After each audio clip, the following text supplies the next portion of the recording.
we going online? We Yeah, are go ahead. online. Are we going online? Hello, everyone. Thank you for joining us on this first stream of Elroc, The Road to Change. Um, I'm going to give a bit of context about the world first, and then I'm going to introduce you to my wonderful players who have decided to join me for this adventure. Elroc is a world on the brink of change. After a period of intense strife. Just cranking up the microphone to fix that.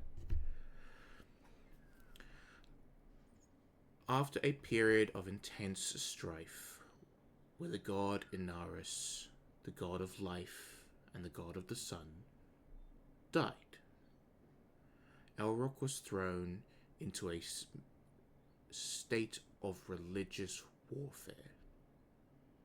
This warfare lasted for a number of years, in which the Ashen Chantry, the former worshippers of Inaris, were cut down, and the new church, the Church of the Lanus, the Holy Flame, became ascendant. They now mediate between the six great kingdoms of this world. In an age of peace, if you could call it that. I'm now going to introduce to you the players that will be joining us for this campaign. Give me a moment to transition. We're going to go from left to right as your characters appear on the screen. If you want to do just a quick introduction of yourself and of your characters, we'll start with Anna, if that's alright. That's totally, that's totally fine with me. Hello, I am Anna. I play Akasha, your local dealer in all things happily ever after, and I'm excited to share with you just what's in the cards. That got a little more Jersey than I meant to, but we're gonna work it out. We'll figure out the accents as we go. It's a work in progress. Exactly. Ray, if you'd like to go next. Hi, I'm Ray. I play Ondros. Um, can't really think of anything on the spot right now other than he is a noble elf that has no idea what's going on with the world and how to act in it. Excellent. Next up is Zero. Hi, my name is Zero. I'm playing Matthew, who's a halfling. I don't know much to say. Oh God, a little nervous here. Sorry, Jax. No, that's all right. We'll get the nerves out. This is the first time for some of us doing this. Um, to give some context, I've been a DM for since about 3-4 years ago, around the time I started doing that, and I've been running a few campaigns. But obviously, this is my first time doing a streamed game. Some of these players have played with me before in a long form campaign. Some of them are relatively new to the game and were just brave enough to step up and give it a shot on stream. Hez, you're up next. Hello, everyone. My name is Hezekiah Duncan. I'm playing Jacob Helminus. He is a man with a conflicted nature, we'll say, going into this. But I'm very excited to be going on this journey with you guys, knowing Jax, you guys, the audience, and us we are in for a fucking ride, seriously. So yeah. And last but not least, Apple. Hey yo, what's good? Is my mic working? It Hold on. is. Alright, yeah, hi. I'm ABJ. I'm Apple Bottom Jeans. Alright, yeah. I'm gonna be playing a big boy with a pretty, who's been trying to make himself fit into a small world. His name is Lao Sheng, but you're gonna know him by something a little bit different. I can't wait to be a part of this. Really excited. This is gonna be dope. Alright, now give me a brief moment while I panic, realize I've forgotten to bring up the map, and do that. A common theme. In fact, I believe we have two people who've just hopped into chat who are part of my other games and are aware of my current ADHD panic DM style. So we will go with that. You're doing amazing, sweetie. We stand you so much. So, we Extreme begin fan. in the kingdom of Dyrexia. Dyrexia is a large monarchy, a mainly agricultural nation, set on one side by its neighbor and rival, Erendor. In the town of Anorn, between the capital of Yeret and the border town of Bridgetown, we find our heroes. The first we will see is Jacob. Stepping out of the tavern with an assistant from the township following behind quickly. Jacob has been assigned to this area for a brief sabbatical, is perhaps the best term, after leaving the holy city in search of renewed purpose. Jacob, as you step out of the tavern into the town, you see a number of people already gathered up in the town square. Those who are sick, injured, tired, and hungry have come to seek the aid of a miracle worker. You're the assistant by your side, a young man by the name of Aaron,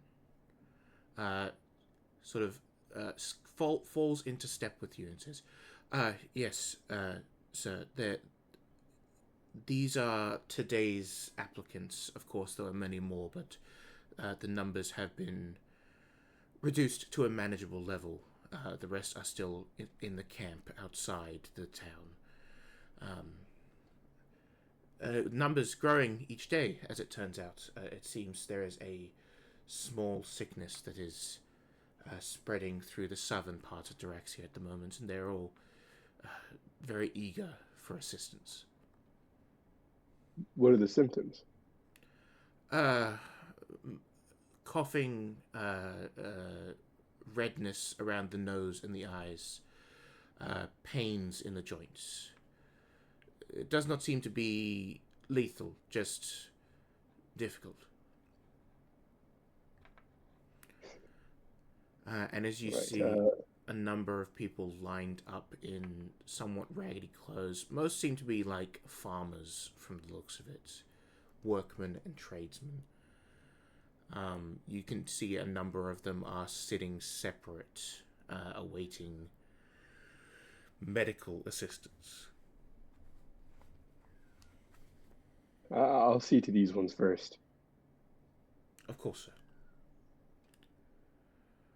Yeah, and I make my way over to the injured and the sick. You head over, and as you do, you notice there is a number of non-magical assistants who are currently going back and forth, providing some water, some food to those that are waiting.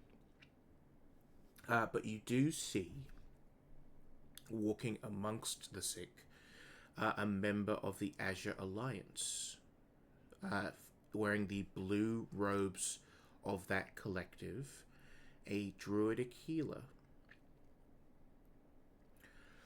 You do not recognize this figure, and they were not there previous days when you were assisting.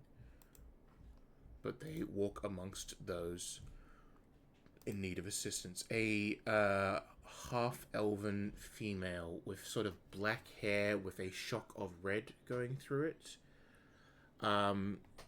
Pale skin and just hollow black eyes. And she walks from person to person, offering quick words of aid and assistance. Yeah, I make my way over to the half-elf. um, introduce myself. Uh, hello, my name is Jacob. You seem to be the one I would say in charge here. She turns to you and goes, right, yes, well, not in charge, just helping where I can. You're the miracle worker from the church, then, yes? That's what they say about me. She gives a slight tilt of the head, but then gives a small smile of understanding. I see. I am Rin of the Blackwood. Um, Nice I, to meet you. I was sent by my order to help out. I heard there was a a number of people here that required some assistance, and when they need all the help they can get, I Of hope. course, we're definitely for the better off for it. Good. Where shall we begin? And I would say, as oh no, yeah, I was gonna say, I would say, just take us to wherever the sickness is most intense, and we work our way down. very well. As she directs you to the people that she has begun to triage, we're gonna pull. We're gonna yawn, is what we're gonna do. We're going to pull Yeah. back slightly outside of Anorn as a small wagon surrounded by Diraxian guard makes its way to the town. On the back of this wagon, there is a metal cage, and inside the cage, we see two figures: a small halfling in a black robe, and a large orc pressed up against the bars, sitting with his back to them. Lao Shang and Matthew. As you sit in the back cage of a wagon, bumping over the rocky road towards the town of Anorn, what's the mood like inside after a certain halfling may have gotten a certain orc arrested?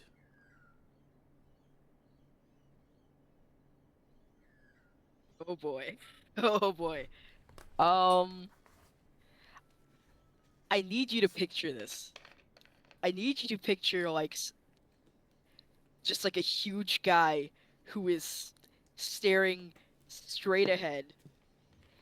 Like he's clearly trying not to like have any outward emotions, but he's like vibrating.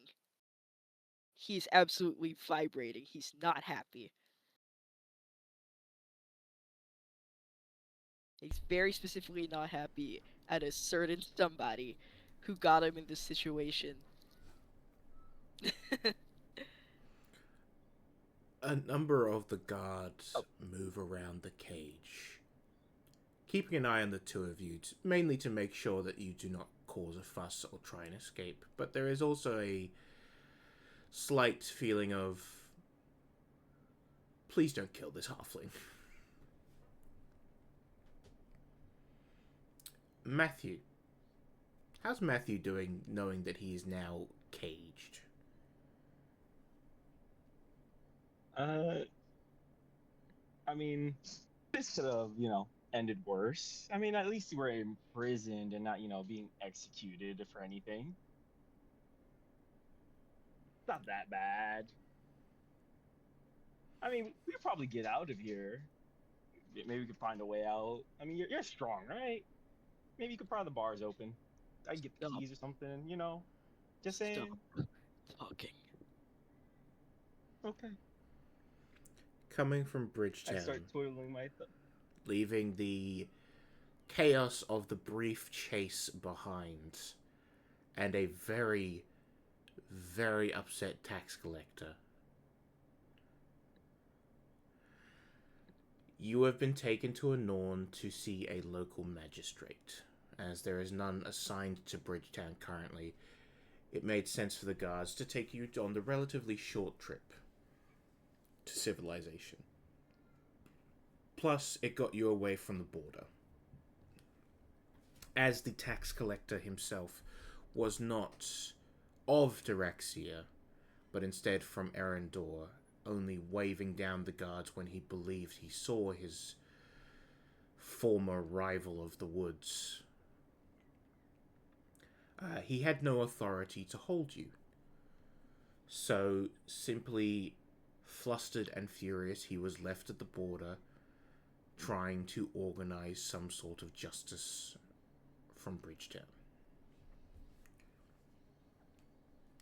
As you ride in towards Anorn, you are passed by another small wagon that gives you a wide berth. Number of humans traveling along give very brief nods towards the guards and looks of curiosity or terror at the wagon in the back as they continue past to Bridgetown.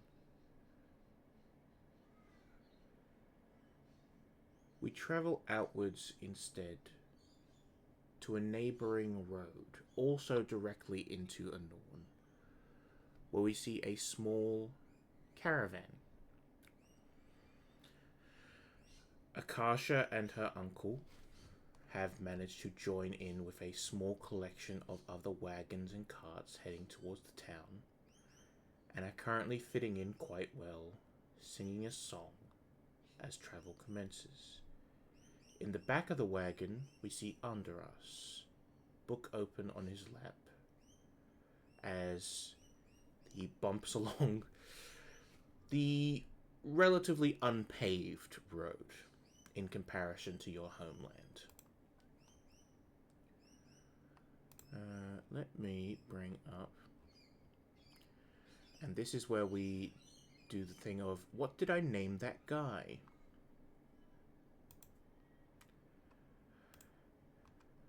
Hey, Anna, what's the name? Ah, there it is. Surmir.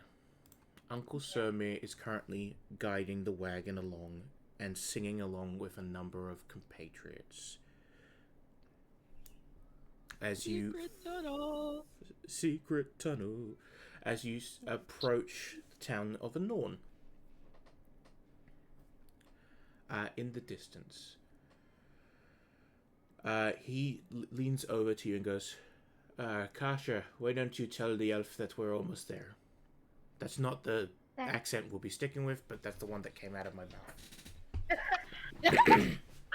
You're doing amazing, sweetie. There's been so much of me that's been looking forward to hearing you in a southern accent. So, Akasha, why don't you go back there and tell that elf that we're almost there? good. And then Kasha kind of like turns her back for a moment and opens the parting to the caravan.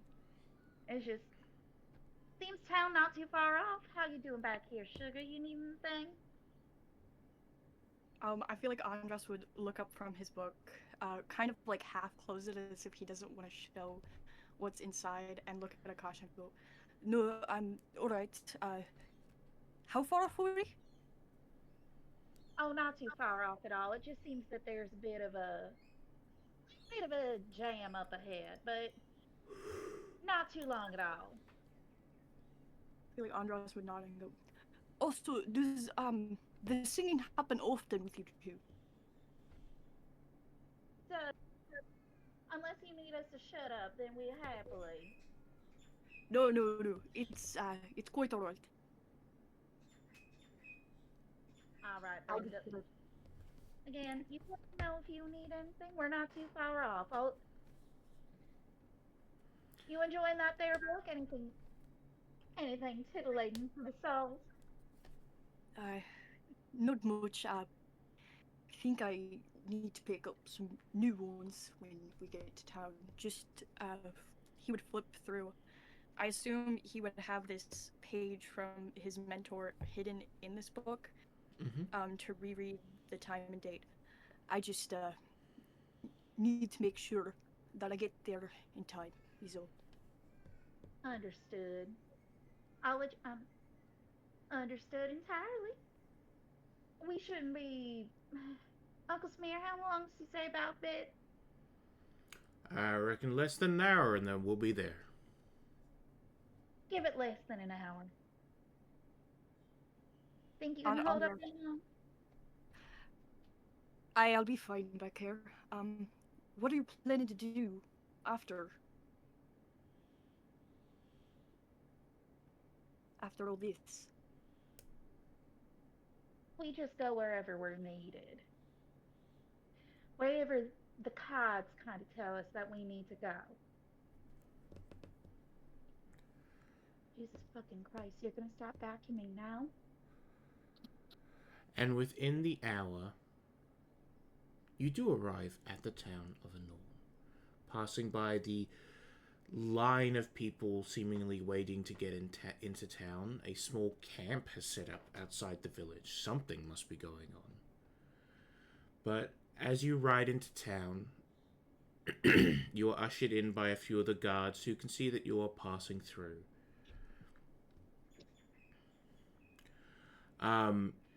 And you arrive at the town center, seeing just a large collection of people on the one side, as Samir pulls the cart over and says, "Give me a moment. I'm gonna go check for provisions.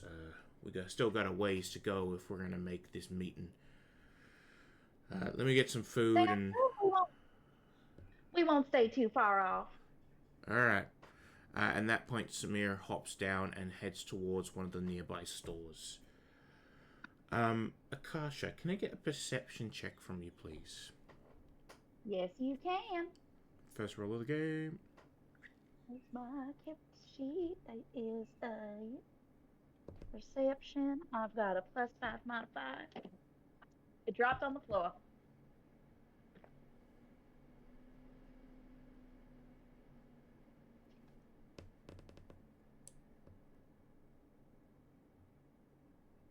What'd we get? That's a 10. Excellent.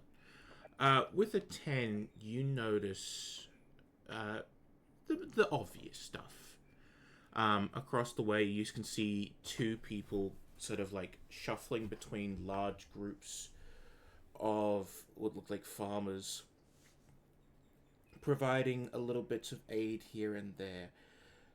You see one of them seems to be like possessing a glowing energy about them as they lay their hands on people, and you see church garb. Someone from the Larnian church.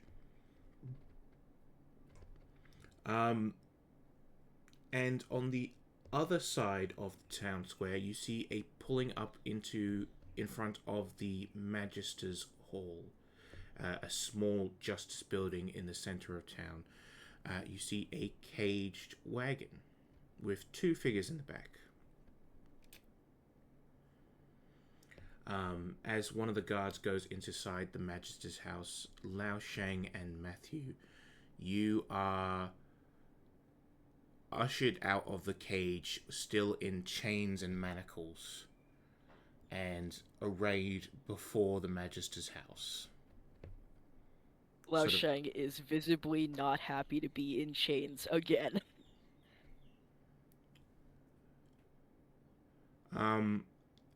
The two of you, like, while standing in front of the Magister's house waiting, hear a kind of muffled yelling from inside.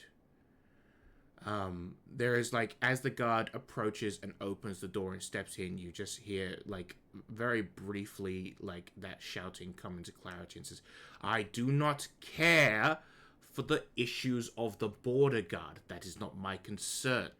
I care only for the issues of Anorn.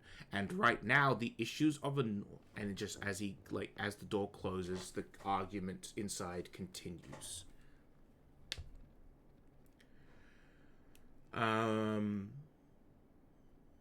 Jacob. Yes. Ren is walking along beside you, and offering small amounts of healing magic to those that require it.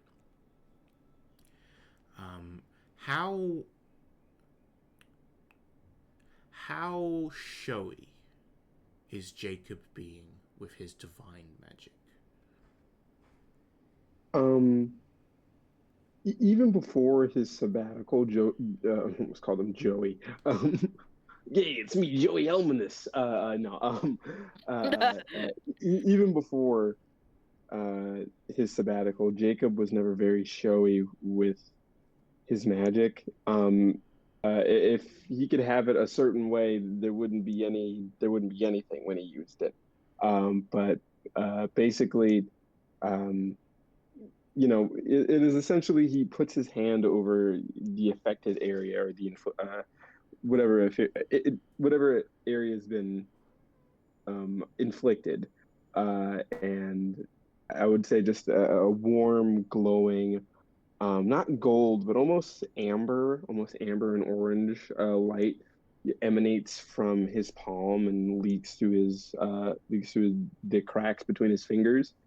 Um, and then after that, it's sort of like this warm, warm and cool sensation as like the pain numbs and goes away and is washed away. Oh my god, it's icy hot. It's icy hot, yes. It's magical icy hot. It freezes his enemies and burns them. Just like Shaq. Like ultimate big chill. Yeah. Yeah, as you go around providing healing to those in need, Ren follows along beside you. Similarly, has a similar vibe to her magic of almost like it's very impressive, but she's trying to be in the least shiny way, showy way possible with it. Waving her hand over, you see small green vines. Sorry, I just had to sneeze. You see small green vines wrapping around wounds, pulling them taut and then sealing them. As the vines break away, the wounds are healed. A number of people are asking for aid for this small sickness that seems to have propped up. A number of others are simply suffering from malnutrition or heat stroke or any number of ailments that you would get simply existing in this world. And then even I turned to Ren. Oh. Yeah, go. I turned to Ren and I asked, do we have any nourishment or rations, extra rations for these people? Some of them aren't even really sick. They just are hungry. I believe the mayor has allotted a small amount. And she reaches into a small pouch on her belt and pulls out these, like a handful of little berries and starts handing them out. But these will do for now. You see some of the more, starved of the people taking the berries and looking confused for a moment. After all, what is the difference that one berry is going to make? But they eat it gratefully regardless. And you immediately see a change in their stance, their skin gains a bit more color. They suddenly seem rejuvenated and energized. As she starts handing out good berries to those that are truly starving.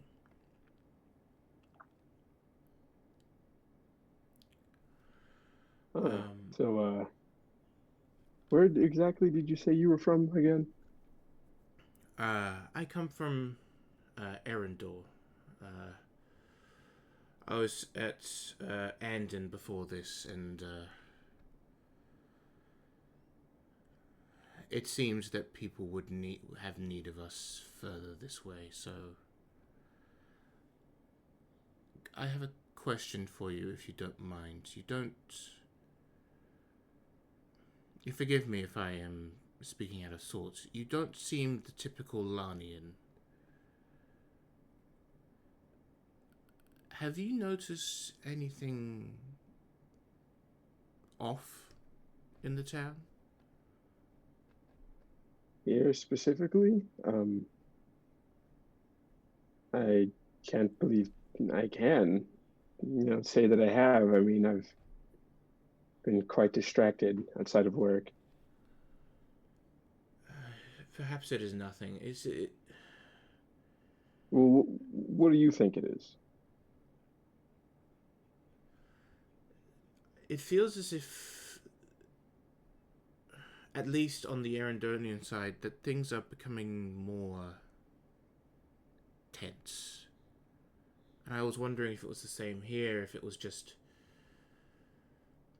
some sort of passing strife. But what really concerns me is that as she's speaking to you, you do hear a noise kind of cutting through the conversation, and you sort of both turn to it as you do. The sound of creaking wood. As the creaking turns into a cracking, and as it is followed by shouts of "Look out!" as at the edge of the town square, a water tower that is set up to provide sort of firefighting services to some of the surrounding buildings begins to creak, groan, and comes down hard in the center of the town square, collapsing, crashing to the ground and shattering. Water sprays out in all directions, and you see people at the very edge of it. Two people have become trapped under the structure. Ren immediately looks to you and starts to run in that direction. I do the same. I just run to where to where the fallen structure is. I immediately start looking for I don't know, any place that'll has the most give, I guess, in terms of getting them out. Everyone in the town square, so all of you, see this occur. Lao Shang and Matthew, you are perhaps the closest to it as it comes down and have to sort of move back from the splash of the water as it washes past you. Crap. A number of the guards are standing there kind of stunned for a moment before a few of them move to help. One of them runs inside to get assistance from the Magister, and you are kind of left with one guard just directly watching you. A very nervous young human who kind of looks between you and the people that are stuck under the tower, and you see that at the edge of the tower it is a younger man who has got his sort of his leg trapped under the structure, but then a little further along you see a older man who is completely under except for his head and the tops of his shoulders, and seems to be still. Lao Shang immediately turns to the guard, the poor little guard, and goes, "Unshackle me now." What? No, no. Do you want them to live? Do you think you alone can lift the embers that bury that man? He kind of looks back and forth from make a persuasion or intimidation check. I'm gonna. And you can use strength for this one instead of charisma. Yeah, why not? Roll, bitch. No, not 3 times, just 1. Girl, what the fuck? Which one? Which one? Well, it says 14. The guard looks back at the heavy beams of this water tower that have fallen down on the two, and can just hear the screaming that the younger man is letting out, and the silence that the older man. He reaches for his belt and just pulls out the keys and goes, "Fine, but I'm watching you," and like unshackles you. I immediately just run towards the older man. You run towards the older man and see that like he is like a beam has landed across his chest, and he is unconscious, silent, and you do not see his chest rising and falling. He is trapped fully and completely under this beam. And it is, and like a number of townsfolk have gathered around to try and like lift it, but it is barely budging. I immediately get in there. I don't even care about my hands. I get in there, try to help them lift the beam. One of the guards that's like helping the beam looks up at you for a second, and his like eyes go wide, but then he just goes, "All right, lift together." I'm gonna need from you, please, an athletics check with advantage because there are other people. Okay. While that is happening, what the fuck? Advantage. Okay, one more time. While that's happening, Akasha, under us, are you doing anything?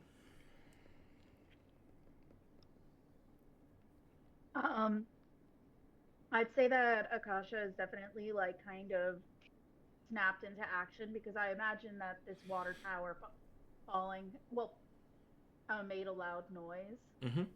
Like at first, before it was all happening, she was like kind of going around. She was like kind of conversing with some of the other travelers, but that the water tower catches her attention, and basically her head like her head just like kind of jolts into that direction and looks over to under us and it's just like, "I'm gonna be right back," and then she like dashes towards the town. Yeah, so you run across the town square towards the collapsed water tower. It is about 40 feet away or so as you run up at the same time as Jacob and Ren. You see that the younger man is not quite as trapped under the rubble, but has a sort of a splinter of one of the wooden beams like pierced through his lower leg, and as they are like removing the debris, he is just like screaming in pain. No. Can I approach him as they're taking the beam off of him? Sorry, can you approach him as they're taking the beam off of him? The guy that's screaming in pain. Yeah, as you approach, he is like having it removed. And they're able to pull him away, but he's just got a large like spike of wood straight through the back of his calf. Ooh, yeah. I kneel down next to him. It's like, it's all right, and I grab his leg. I tell the other guys to like brace him for me. And Ren specifically. And we're gonna, I guess, I don't know if we need to roll for this, but take the spike out of the dude's calf before I heal it. Mm-hmm. I'll get a quick medicine check from you. Apple, how did you go with the athletics check? I rolled a d20. Yeah, nat 20. I said. Oh, okay. Nat 20 plus 6, puppy. Yeah, there was a little dragon showed up on the screen and everything. It was fucked up. Apple, you approach... Lao Shang approaches the beam, squats down at the end of it where there is arguably the least amount of leverage, and tucks both arms under it and just hoists it up. Like, some of the other townfolk, in like surprise at how it moves, like let go because they just feel they're in the way, and you just in one smooth motion bring the beam up to about your chest height and just hold it there as a number of others reach in to grab the man and slide him out.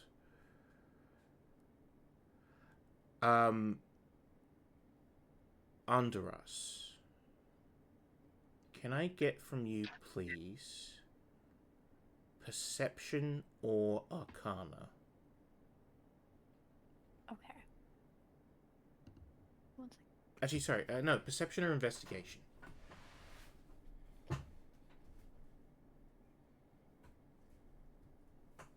You said perception or... Investigation, please. Okay, I'm gonna do investigation because I have more in it. And I did roll a 13, so 13 plus 4. Okay, 17. As you're watching this scene play out from the back of the wagon, you obviously see the large orcish figure lifting the wooden beam away. You see what looks to be a Larnian church member and a druid of the Azure Alliance moving to assist people. You notice something odd. The water that is spilled out from the tower is not spreading. It is seemingly splashed out in all directions, but is then remains almost completely stationary. Not something that you would immediately recognize, but just as part of your teachings from Silas, he has always told you to keep an eye on the big picture. With all the things that are happening at Chaos, look for the thing that no one else is looking at. And you notice that the water itself is not spreading and dispersing as it should. It almost seems like it is retracting back to a central point. Akasha, as you see one of the Larnian church members and a druid begin to heal this younger man in front of you, and the old man be pulled out from under, where are you going between those two problems? I would say that she is like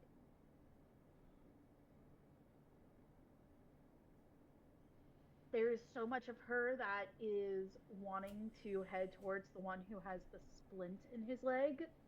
Out of like but like noticing that Jacob also has like a little bit of fear of like let's do this right in front of an official.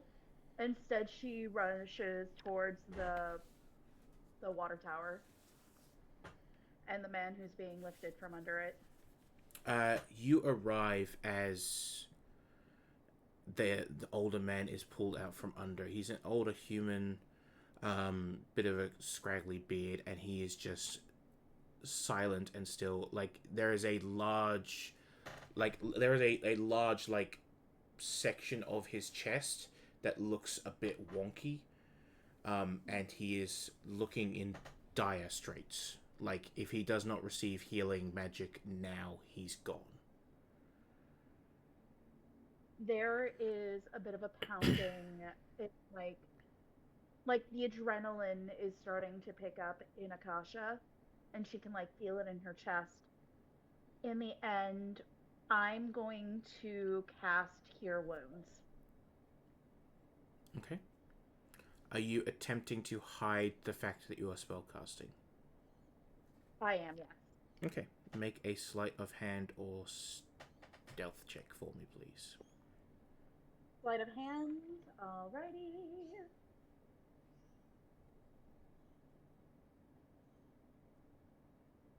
You said sleight of hand or stealth? Mm-hmm. I'm going to do they're about the same, so I'm going to do a sleight of hand. That is a 12 plus a 3. That's a 15 for stealth. Mm-hmm. And then, go ahead. On a 15, I'll tell you that you do get the spell off, or you can get the spell off, but there will be a consequence. At least one person is going to notice. Okay. So in that I last think I'm. minute before you release the spell, you know that someone is going to spot you.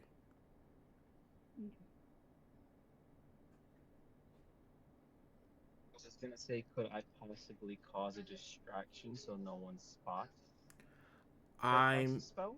gonna say that you don't know it's happening before it's happening. Fair enough. Ooh. Because again, you don't know this Akash- person yet. You don't know their capabilities, so... Akasha is gonna get pretty close to the old man, and like just as everyone is probably in the surrounding being, are like, is everyone okay and all that. Cure wounds is 1d8 plus your spell casting ability modifier. I believe Is in the 2024 rules, which we'll be using, it is 2d8. 2d8. Okay. That is a 6 and a. I need to stop dropping my. That was a 6 and a 5. That is 11 HP. 11 HP. You place your hand as people are like gathered around him. Some people just trying to like wake him up. Others just like trying to look at the wounds.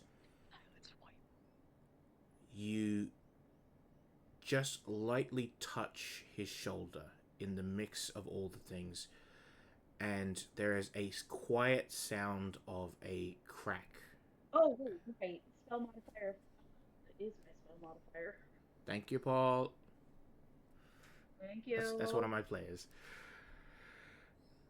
There is a slight sound of something resetting in his body, and he just immediately breathes, opening up and allowing air in for the first time. As you sort of look up from this, your eyes meet someone else's. Just a little bit across the way, a halfling in a black robe, Matthew, stands in front of the Magister's house in chains. Matthew, you know spellcraft when you see it. That tiefling just cast a spell right in front of Diraxian guards. And while they haven't noticed yet, there's a possibility that they may notice. I would like to start up a conversation with the guard. Would it be possible for myself to, go assist these people? Because, of course, some of them are hurt. I mean, who knows? Maybe the magistrate will give you a promotion if you also help out those people. I mean, what's more important, me or those people? Just saying. He was looking over and just goes, listen, I already let the orc out of the handcuffs to go help. And he's big. You're... you. Oh, so what are you saying? Because I'm me, I can't help people? Well, because you're, short and weak. Yeah, you're a magistrate. Your people had a hard time catching me. You don't know that. You just met me. Do you know medical training? I might. Do you know medical training? I could. You don't know that. And the guy goes, but you know that. Do you know medical training? Yes. Deception check. Wait, are you proficient in medicine? I do not think I am. Alright, the deception check. Do it! Do it! Do it! Oh, Oh! I rolled twice. Which one came first? Which one came first? I don't know! I think I rolled a 2 at first. Oh. with a nat 1. A nat 1. Excellent. There we go. Yeah. He looks at you for a second before just kind of like giving you a poke in the stomach with the end of his with like the wooden end of his spear. Just goes, "Shut up." As he does so, you see like a man in a orange and black robe step out from the Magister Hall, followed by a number of Direxian guards who just kind of like takes a look over the area before approaching the guard that you're standing with and goes, "You, what's going on here?" Sir, water tower collapsed. One of the prisoners offered us to help. He's over there under the watch of the other guards. Pointing to the orc, and then just like gestures. The healer from the church is over there helping out as best we can, but it seems no one is too badly hurt. Jacob, how'd you go with that medicine check, my guy?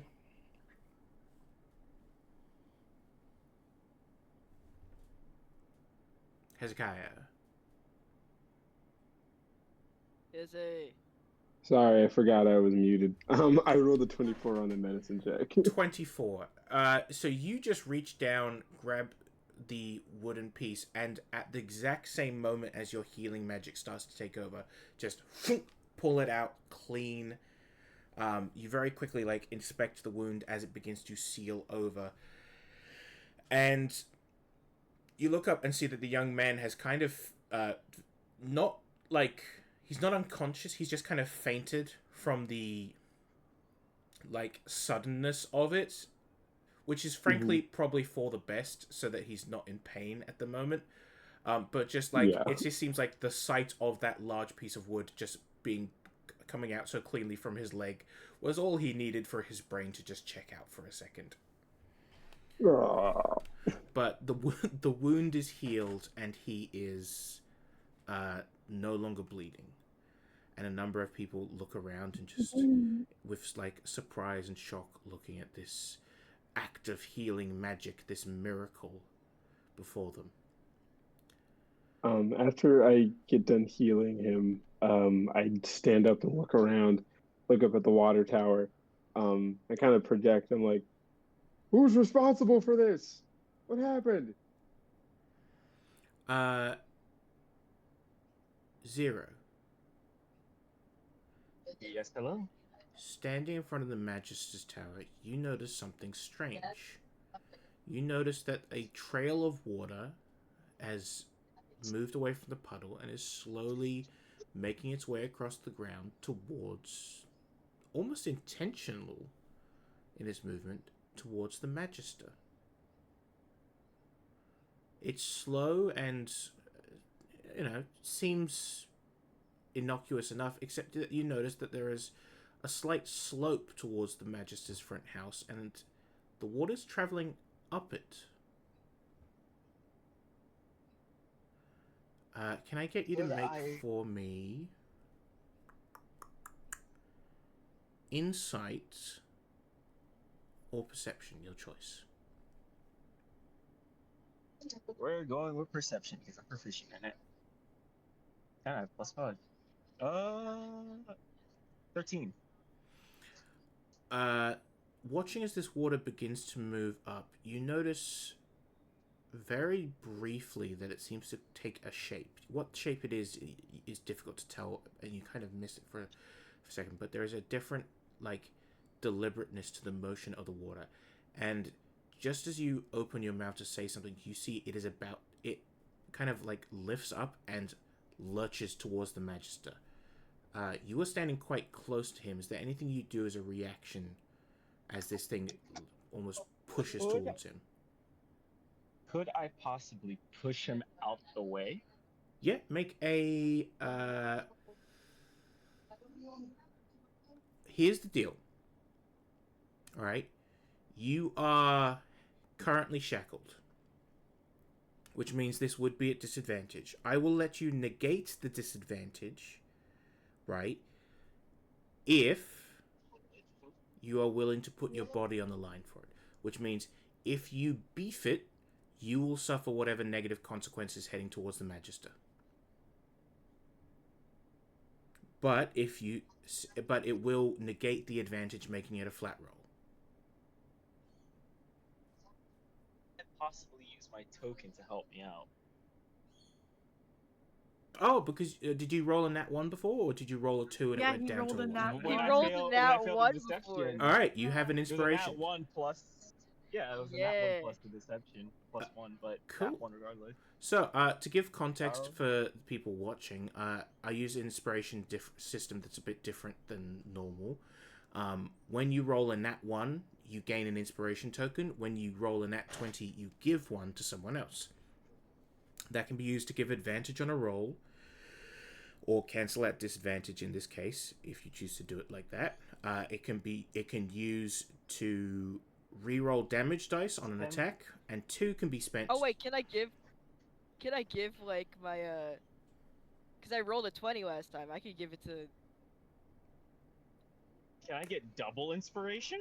Yo, double inspired dog. You can have multiple sources of inspiration working, but so here's the deal: you can use it to give yourself advantage once. Advantage doesn't stack, right? So you can either use it to cancel out the disadvantage, meaning that you will make a normal roll, but you won't be putting your body at risk, or you can put your body at risk and then use the inspiration to give yourself advantage. I would like to put my body at risk and give myself an advantage. Cool. Wait a minute. Hold on. Okay, yeah. That. Advantage plus put my body at risk. All right, athletics or acrobatics? Acrobatics, because I'm... wait, no, I don't get my bonus, correct? No, you do. I get... Okay, so plus 4 bonus with proficiency. So 2 rolls, correct? Mm-hmm. Take the higher. Ooh. 19 is the highest. 19. Whoa! You kind of like squat down, jump into the air, and mid like jump, you put 2 feet against the Magis's chest and push back. Just as you do so, the water forms itself into a spear and flies towards where his heart would have been a mere second ago. As it flies out, the water seems to like automatically retract along the path that this thing has taken, putting as much force behind the spear as possible. As it misses by inches and lands behind where the Magister is, it instantly takes a sort of blobby collected form and like lifts up the ground in the shape of a large water-like snake. I'm gonna need everyone here to roll initiative. Oh shit! Oh, no! It's happening! It's happening! It's happening! So roll initiative. Hold your numbers. I will ask for them in a moment. Let's fucking go! Let's fucking go! Let's fucking go! Okay, 25 to 20. Hi. 25 to 20. I got a nat 20 plus 2, a 22. 22. I got a nat 20. I got a 14 plus 3, 17. All right, I'll come to everyone. So, Matthew got 22. I got a 20. Do I have an inspiration token to give since I rolled a 20? You do. 20? Oh, man. Apple, you also need to give inspiration for your one as well. Oh, and Ray. Yeah. All right. I got a nat 20. 20 to 15. So, Oh. So, Anna, you had 17? I did, yes. Cool. So 20 to 15, 17. 20 to 15, I'm so sorry. 19. I got a 19. 19. Jacob. Oop, no, didn't do that. 17. Kasha.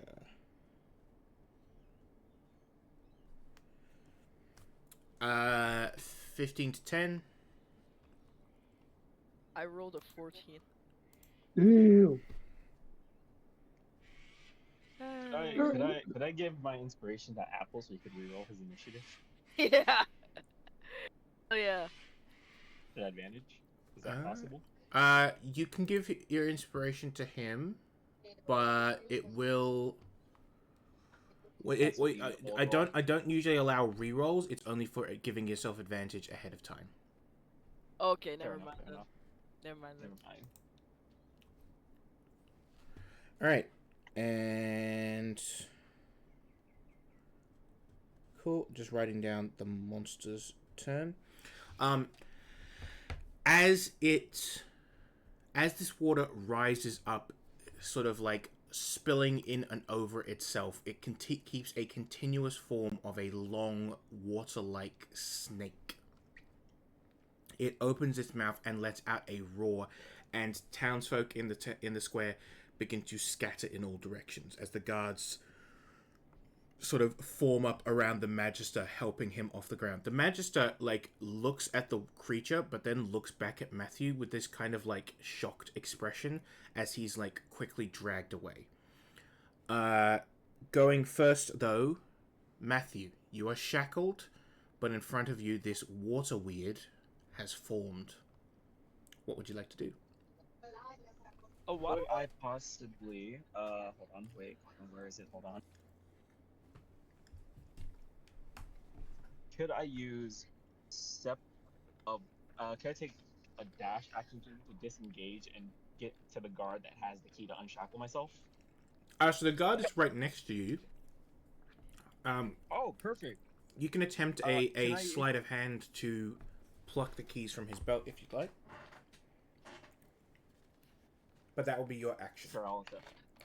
Oh, okay. Yeah, I'll do that. It is a 6. Oh, It's a 6. damn. You like I like Can just I kind give of him inspiration? Did you already use the inspiration I gave you? Second, depends. Did I use? I mean, I could say I used mine, the one from I got from my nat 1. how about this? Until we get used to the inspiration system, I will allow you to use it for rerolls, but eventually there's gonna be a cutoff. Okay, so until we get used to the system, Okay. just so Oh, thank God. we're remembering it. So if you would like to Okay. reroll that, you may. With Apple's inspiration. Apple, may I? Hell yeah, brother. Okay, reroll. A 5. Can't win. I just can't win. So, you like the water weird is like rises up in front of you, lets out a roar, and you standing next to this guard, both staring at it. You just kind of like reach over to his belt and start like patting at the thing, pouring at it, and he kind of like looks down and like slaps your hand away, and he goes, "What? What? Stop it! What?" And then like looks at the thing, Listen, looks I at the just thing, helped the magistrate. Let me out. and he goes, "Right. So on his turn, he is going to unlock your chains." I'm going to roll to Thank see God. when that will be. Cool. So, he will on his turn unlock your chains. But until then, there is still a water weird in front of you. Is there anything you would like to do in the meantime? Okay, so because I'm shackled, how would my disadvantage go? I just roll twice and lesser of the 2, Mm-hmm. correct? You used your action to attempt to steal the keys, so you still have a bonus action.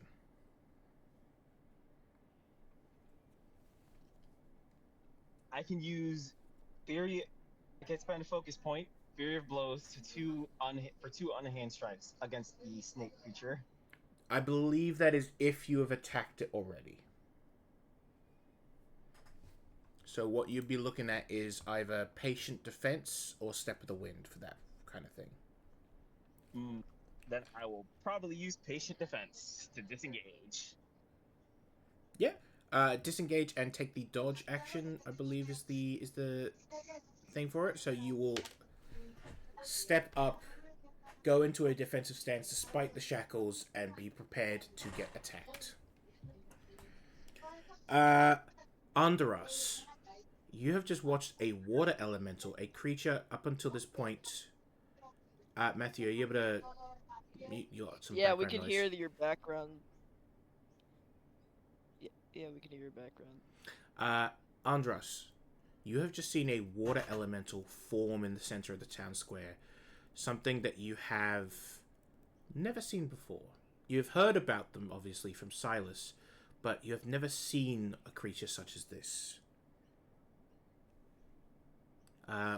It's your turn next. What would you like to do? How far away am I from the magistrate? And are they leaving currently? Is that something I can observe happening? Townsfolk are scattering in all directions. The magistrate is being pulled back to the safety of the law house. There is currently a few guards around the place, but they are mostly focused on the water weird itself. Okay. But he's getting out of there, basically. Mm-hmm.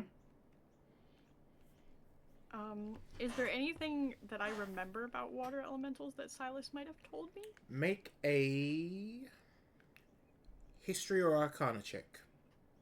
Okay, perfect. I'm gonna make an arcana check because To I'm give great at context to that. those watching, the reason why certain spellcasters in the party are worried about the magistrate where others are not is because arcane magic, particularly magic of wizards and warlocks, is punishable by death in most of this world.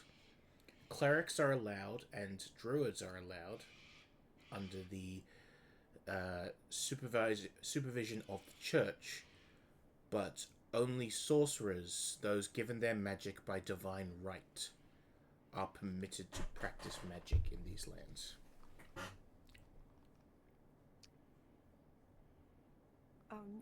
I got an 8 plus 8 because I have I've written whatever it is. I have a plus 8 in Arcana, so it was 8 plus 8, so I got 16 for that. You know that these creatures, especially in particular water elementals, are without form. It is very hard to tie them down or restrain them. You also know that they are typically resistant to certain elemental influences, depending on their type. But the most interesting thing you remember is that this particular type of elemental, the water weird, does not appear often unless it is summoned. Okay. In the meantime, are there people in the area that are stuck? Can't get away from the elemental? Most people are scattering. It doesn't appear that anyone is trapped, as the elemental is currently in the center of the square where the magistrate was, and is sort of entered open combat with a few people, it seems like, over there. I'm trying to think of what I can do. Can I spend my action casting Mage Hand? Mm-hmm. And is it possible to try to hide the fact that I am casting Mage Hand? Yeah, so you can make a sleight of hand or stealth check as you are casting a spell to attempt to obscure it. Can I give Ray advantage before they do it? Ooh. How many tokens you got, my guy? I still have the one that I got for my plus 20. For my nat 20. Remember, I got the one from the nat 1, which I used. Then Apple gave me theirs, and I still have my one for my plus 20 for initiation. So I want to give Ray my advantage. Yep. In for future reference, when you get that nat 20, you have to give it the inspiration token to someone else immediately. Okay. But yeah, Ray, you have an inspiration token that you can use as well if you'd like. Yeah. So what am I rolling? I'm rolling a d20 and. Well, what are you attempting to cast? You're attempting to cast Mage Hand, correct? Yes. Yep. Well, you're currently in the back of the wagon, so I'm gonna say, because you're not open and in space, you ought to already have advantage on this roll. Okay, so I'm rolling 2 d20s and taking the higher? Mm-hmm. Yay! Okay, let's see. And this is sleight of hand or stealth just to obscure the roll. just to obscure the magic. It is sleight of hand, so it's a +2. That's a 14, so that's a 16, and 17, that's a 19. So I'm gonna take the 19. Cool. A spectral hand appears, looking like a sort of like, almost just like an empty leather glove appears beside you, floating in the air. Okay. I don't think there's anything else I can do, correct? Because the only thing I would have is my bonus action. Yes. If I get out of the wagon, are people gonna see that the mage hands came from me? No, they will see the mage hand like moving around if you're doing something obvious with it. But you can also just like have it sit in your pocket or something until you need it, if that's something you want to do. Okay, I'm just gonna have it sit in my pocket and use my bonus action to get out of the wagon so I can try to. Yeah, so you don't have to use your bonus action to do that. You can just move. You hop out of the wagon into the street. And the mage hand kind of like folds itself over and settles on your belt. Like a folded leather glove.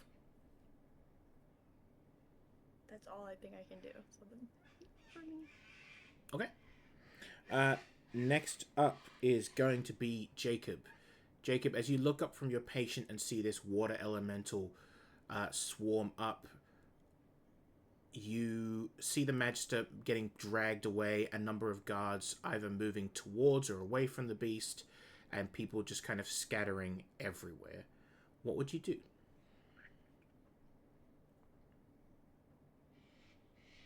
I look at the magistrate and all the guards, freaking out. I'm like, we gotta get him inside. We gotta get him inside. While there is this, magical creature terrorizing the townsfolk. And I think to I kind of just think to myself, figures. And I looked around, and I asked, can you take care of this while I, take care of that? She looks back at you and goes, yes, of course. And yeah, Jacob isn't really. He doesn't know how to have good like bedside manner, I guess, in term anymore. So he's like, he doesn't want to give this person like a rude grunt like he's usually been giving people the past few months. So he kind of just like weakly smiles at her and then like gives like a thumbs up, like thank you, and then walks off to I guess go face the water weird. Because someone's got to stop this thing. Mm-hmm.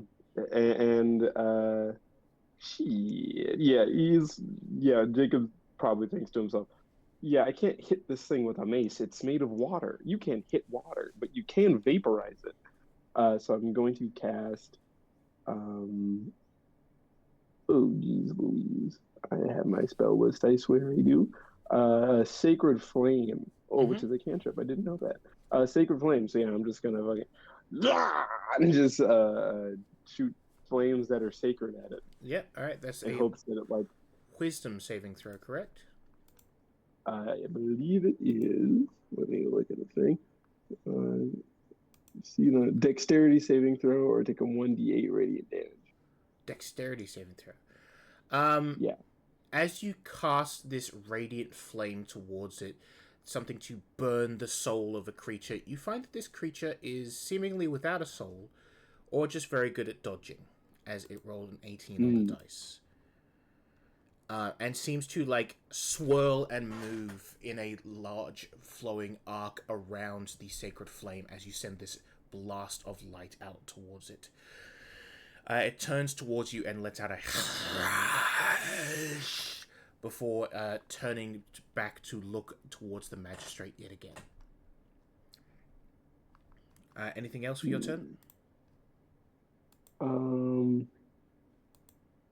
Yeah, have I used? Do you think I've used all my movement? No, I think you still got some movement left on that. Yeah, I would guess I would just like without like turning my back to it, maneuver myself. So I'm facing it, and I'm getting in between it and the magistrate. Um, and like, yeah, I'm like, no, no, no, no, I'm not done with you yet. Um, and yeah, that's my turn. Okay. Akasha. Uh, To look, me, looking over from where you are standing currently, so far the only ones that haven't scattered is you, the old man, and the orc. The old man is currently still lying on the ground, like looking around, still getting his bearings of what's going on.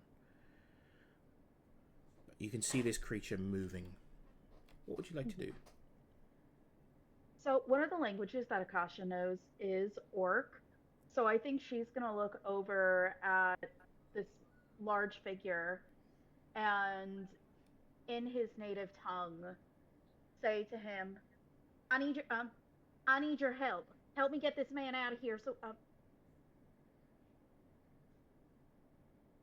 and is going to, like, to the best of her ability, have like one of his arms like kind of slung around her, or like the man that just casted cure wounds on, like sling one of his arms around her to like try and lift him. Mm-hmm. You cut off a little bit. I didn't get all of that. Oh, um, Akasha is going to look to Lao Shang and speak to him in Orc, saying, "Help me get him out of here." Okay. Yeah. So you can. Are you holding an action then to help move this guy once Lao Shang assists you? Yes. Okay. Cool. Cool. Cool. Lao Shang, it actually is your turn next. Oh So, boy. Oh fun. so big, Okay, big so scary enemy or friend asking for assistance. uh Lushang is gonna do that thing where he looks at the thing and then he looks at the lady who just spoke to him in the most atrocious accent he's ever heard, and then he's gonna look back at the thing and he's gonna choose to help the lady because he's a gentleman.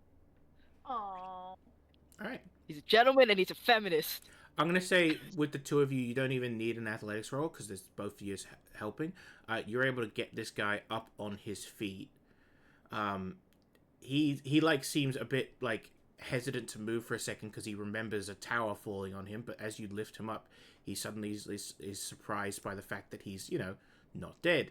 And as he gets up on his feet, he seems stable enough to like walk with some assistance.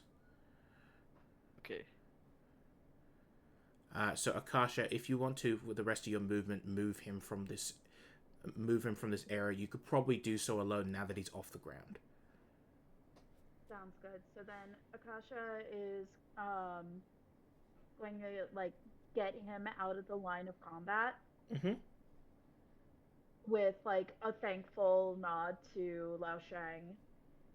And then um from her, once like safely out of the way, is going to, from her bag, her um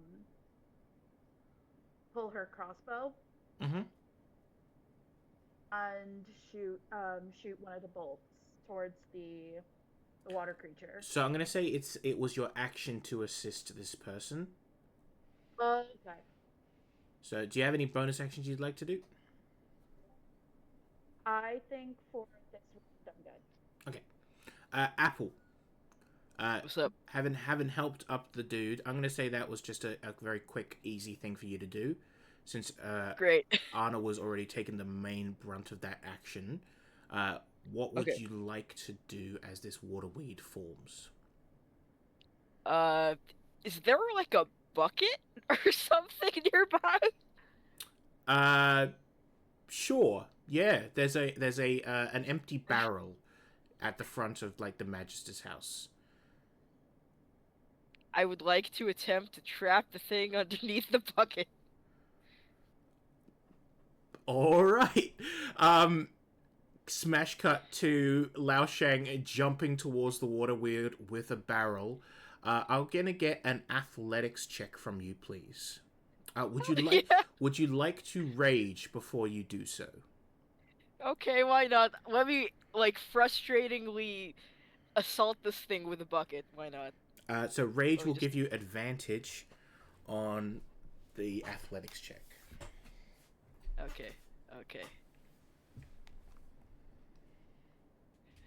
Okay. First thing I rolled was a 12 plus 6. That's an 18.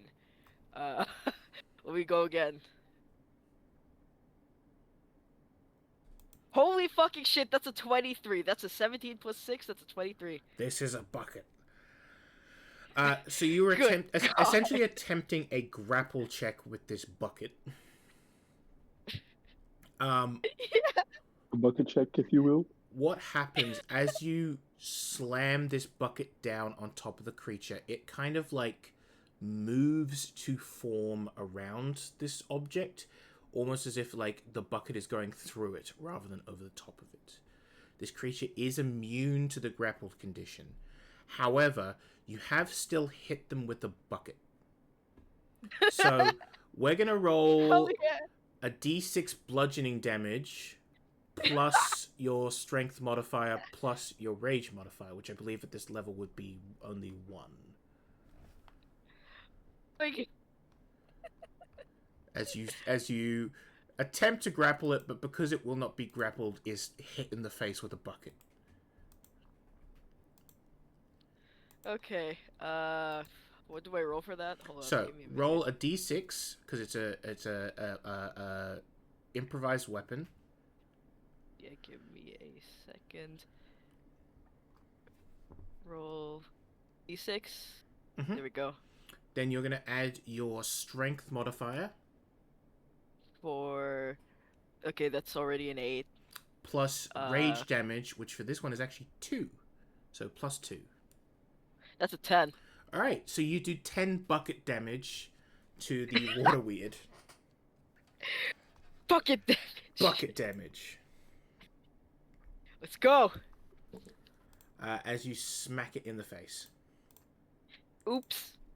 Sorry. I'm so sorry. Anything else for your turn? No, I just apologized to it, even though like I hit it. It does not seem to understand or care for your apology and is instead going to attack you, as you are the most direct Great. one in the way between him and the magistrate. Dear God. It is going to use its surge attack against you. Oh no. So I'm going to roll 1 attack. That is a 15 to hit.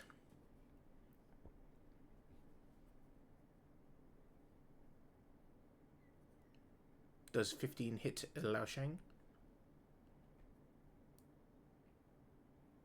Give me a minute, give me a minute, give me a minute. Don't close on me. 15 does hit, Jesus Christ, damn it. Okie dokie! Oh no. I'm in danger. It is only going to do 6 cold damage to you. As done. it like leaps towards you, it kind of like dives over you, splashing around and forming up around you. You are now floating in the center of the water weird as it like chills you with frigid cold water. So Don't like that. you are grappled, but on your turn you can attempt to break the grapple. As you are now Okay. Sorry about that. You're now an orc suspended in ice water. Great.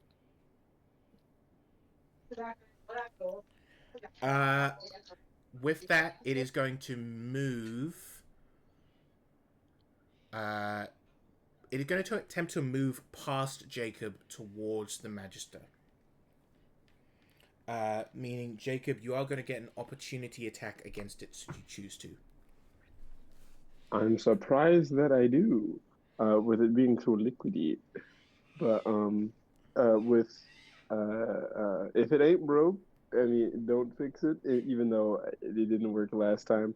But once again, I really don't think hitting this thing with a melee attack is going to work. So he's going to once again try and hit it with another Sacred Flame. So, unless you His have a hand is. specific feat, which I don't believe Jacob has yet, do you have the Warcaster feat? Oh no! Can I not cast a cantrip twice? Yeah, so you're going to have to either whack it with a melee weapon or I will allow have it to to. pause. In terms of attacking specifically during opportunity attacks, or Yes. oh, okay, yeah, yeah, that makes sense. In that case, yeah, I'm pretty sure I have a mace. Yes, I hold on. Here you go. Yes, I have a mace. So I'm just gonna attack him with that. Okay, roll to hit. Okay. That would be my strength. Oh,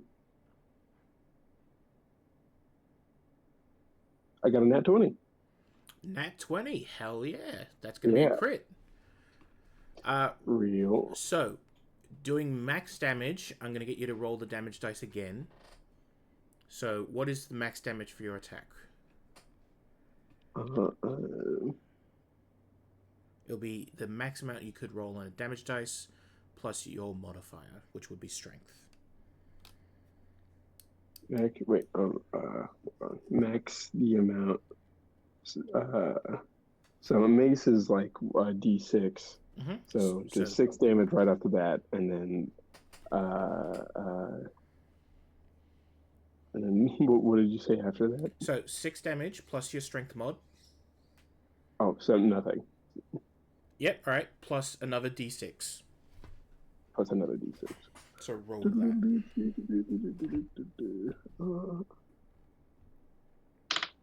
Oh, actually, I crit on the d6. So just 12. 12 damage. Hell yes.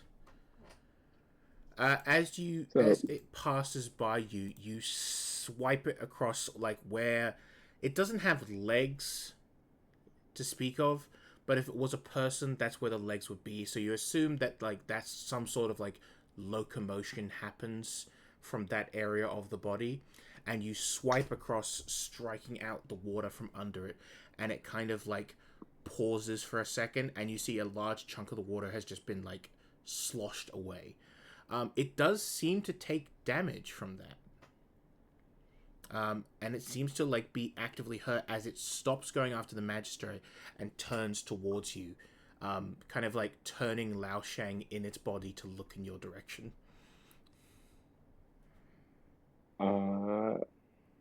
Yeah, I look at it. Yeah, I look at it as like, yes, I am interesting, aren't I? Next, Do the noises of a drowning man. Next up is the guard, who is going to reach over to Matthew and reach over to Matthew and unlock the shackles. Finally, I'm free. And that is going to be his action. Matthew, back to the top of the order. Okay, so how far am I from this snake again? Only about 10 feet.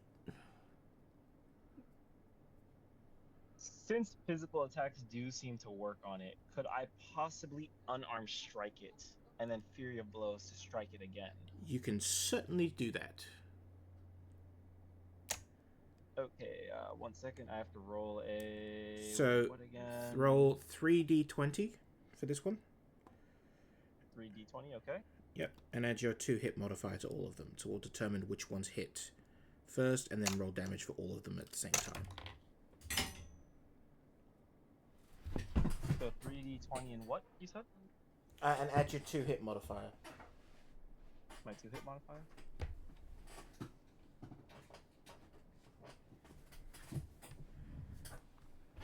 There is no way I rolled 2 1s and a 5 for the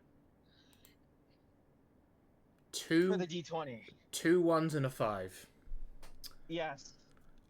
Actually, No. I refuse one of those ones. I would like to use my is it my class trait? Hold on 1 second.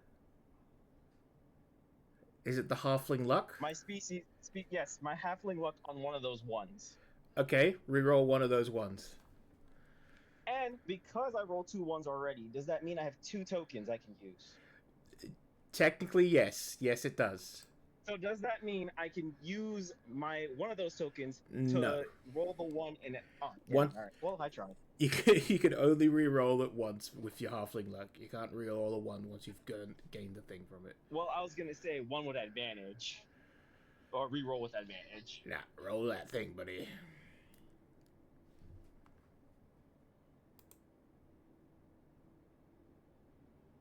$14. That's better, at least.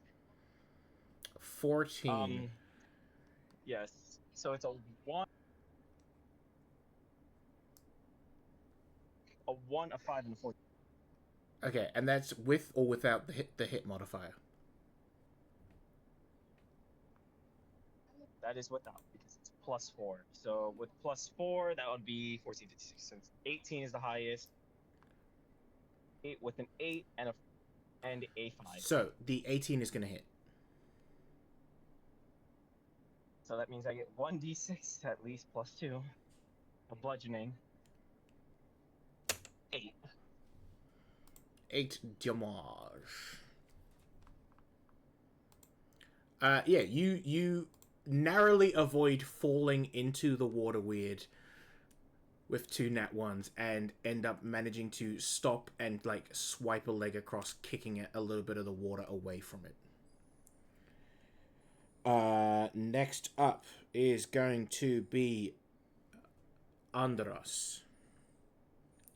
Hello. There is chaos all around you. There is also a spellcaster actively in the field, so it is possible that any sort of magic cast toward this thing will be misattributed. And I still have Mage Hand active, correct? Yes, you do. I can't cast another spell, correct, when I'm using Mage Hand. No, so you can cast any spell that isn't concentration, or if you do cast a concentration spell, the Mage Hand will just disappear. Okay. Is Laosheng still inside? Laosheng is floating inside. Okay, this is going to be a long stretch. How far away am I currently? About 30 feet or so. Oh, perfect. So this is definitely a question because I'm not 100% sure I can do this. But it doesn't really say it about Mage Hand. Is it possible to use Mage Hand to try to push Laosheng out? I will allow it. I'll get you to make for me an athletics check using intelligence instead of strength. So roll intelligence, and then if you're proficient in athletics, you will add your proficiency modifier to it. A wizard not proficient in athletics? What is this? You said what? It was I'm doing intelligence? Yes, please. Intelligence roll. So that's 17 plus 4. 17 plus 4. Hell yeah. Push that guy out of there. The leather glove kind of drops to the ground and very quickly skims across the ground towards the water weird. Diving into the water, seemingly unnoticed by people around as they're currently focusing on, fighting the thing, until it grabs onto Laosheng's ankle and in a single smooth motion, thunk, pulls him clean out. Laosheng, you fly out the back of the water weird, look down at your ankle and see a leather glove just kind of wrapped around your ankle, go from like full as if a hand is inside it to just flat against the ground. 1 second, coughing out water. Huh? As That's all you get from me. the glove just kind of like looks and gives like a little finger wave towards you. Andros, anything else?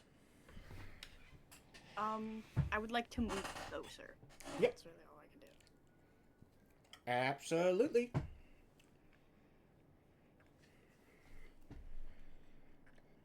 Next up is going to be Jacob Helmanus. That's me. That's you. The water weird is swirling and screeching in front of you. The orc seemingly has just been like ejected out of the back of the water weird.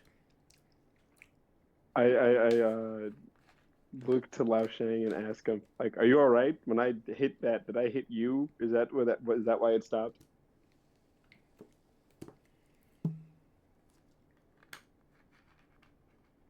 Lao Shang. Oh, what's sorry, sir? What's happening? I said, I looked to Lao Shang. I was like, did I hit you just now? Is that why it stopped, or are you fine? Are you good? He just points at the glove. He's like No, pointing no, at. not the glove. You, weren't you inside the water weird or the snake? Yes. So it's you see glove. you see Lao The Shang glove. point at the glove. He's just pointing at the glove. Yeah. Seem by way of explanation. Nice glove. Uh, I'm gonna I'm gonna fight this He's thing. You gonna should probably raise get his out of hand, here. like, just motioning at the glove. I guess it is a nice glove. Could I possibly yell at Jacob to come assist so that way he stops paying any more attention to the glove so he doesn't notice it's magical in any sense? Um, you just yell at him like, "Yeah, come help." I mean, I'm help. It was the halfling who yelled this at me. Mm-hmm. Yeah, Yes, it was I. the short one. I look over. It's like I don't know. I think I'm okay over here. And I'd take another whack at the water weird. Well, actually, who else is over by I am over by the water. yeah, I mean, who else is over by the halfling? Over by Like the in terms of halfling, there's the guard. yeah, and oh, okay, yes, he still is. Oh yeah, everyone's been healed. Yeah, it's okay. I'm right where I need to be. So now that I know the mace works, I'm going to two-hand it this time, and then just take another whack at the water weird. Cool. You can move to get flanking on it if you would like to. Ooh, I'd like to move to get flanking, please. Yeah. All right. You step around it from on the opposite side to the monk, and take a swing. Go roll with advantage, please. Your word. Strength. Nope, that's not the button I wanted. Is that the button I wanted? Oh. Ooh, disgusting. All right, let me. I rolled a 14. 14 will hit. Roll damage. It hit? It does. Wowza. It's made of water. It doesn't have a lot in armor. Okay, let me. That's I crit again. That's another 6. Okay, it's not a crit Sure. if it's on the damage dice, but yes, I gotcha. Dang it! So Sorry. 6 plus. Do you have anything in strength mod? No strength mods at all. And unless we're counting athletics. No, we're not. No, and in that case, yeah, I got nothing. It's just a 6. I thought critting meant like just if you got the highest on the die in general. Not necessarily. Just that's more for D20s. Right. All right, you smack it across the face with your mace, dealing 6 damage. Anything for your bonus action? I don't think so. I mean, yeah, I guess no, yeah, I think I'd keep it short and sweet. Okie dokie. Akasha. So now I'm gonna take my crossbow. Yes. I'm going to aim it at the water snake. Or at the water creature. Yep, roll to hit. And that is gonna be. God damn it! It's a 7. A 7. Any modifiers to that? That's after the modifier. Dang. Unfortunately, that is going to miss. As you Okay. fire, the water weird kind of like swirls around the crossbow bolt, letting it fly through. Alrighty, Akasha's gonna like kind of mutter a curse at the crossbow, like, why did I even get you? Alright, next up. Unless you have anything else for your bonus action? That's it. Alright, Lao Shang. Yep, that's me. It's you. It's up to you. You do it. I get up now. I stand up now. You do that. You stand up for yourself. I would like to hit the thing. Do it. I would like to hit the thing really hard with something. Is there anything I can hit it with? Or anyone nearby I can hit it with? One of the guards seemingly has dropped his spear nearby, as in a panic to run away. So I want to chuck it at the thing. Cool. All right. You are gonna have to step away from the water weird to grab it, which means it might get an attack of opportunity against you. That's fine. All right. Cool. It is gonna roll to hit. It rolled a natural 1, so it doesn't even notice you as you move to grab the spear. Hell yeah. Cool. Are you swinging the spear at him, or are you throwing it at him? I'm throwing it. Cool. Do I'm it. straight up chucking it. Straight chucking Okay. it. Roll a Okay, d20.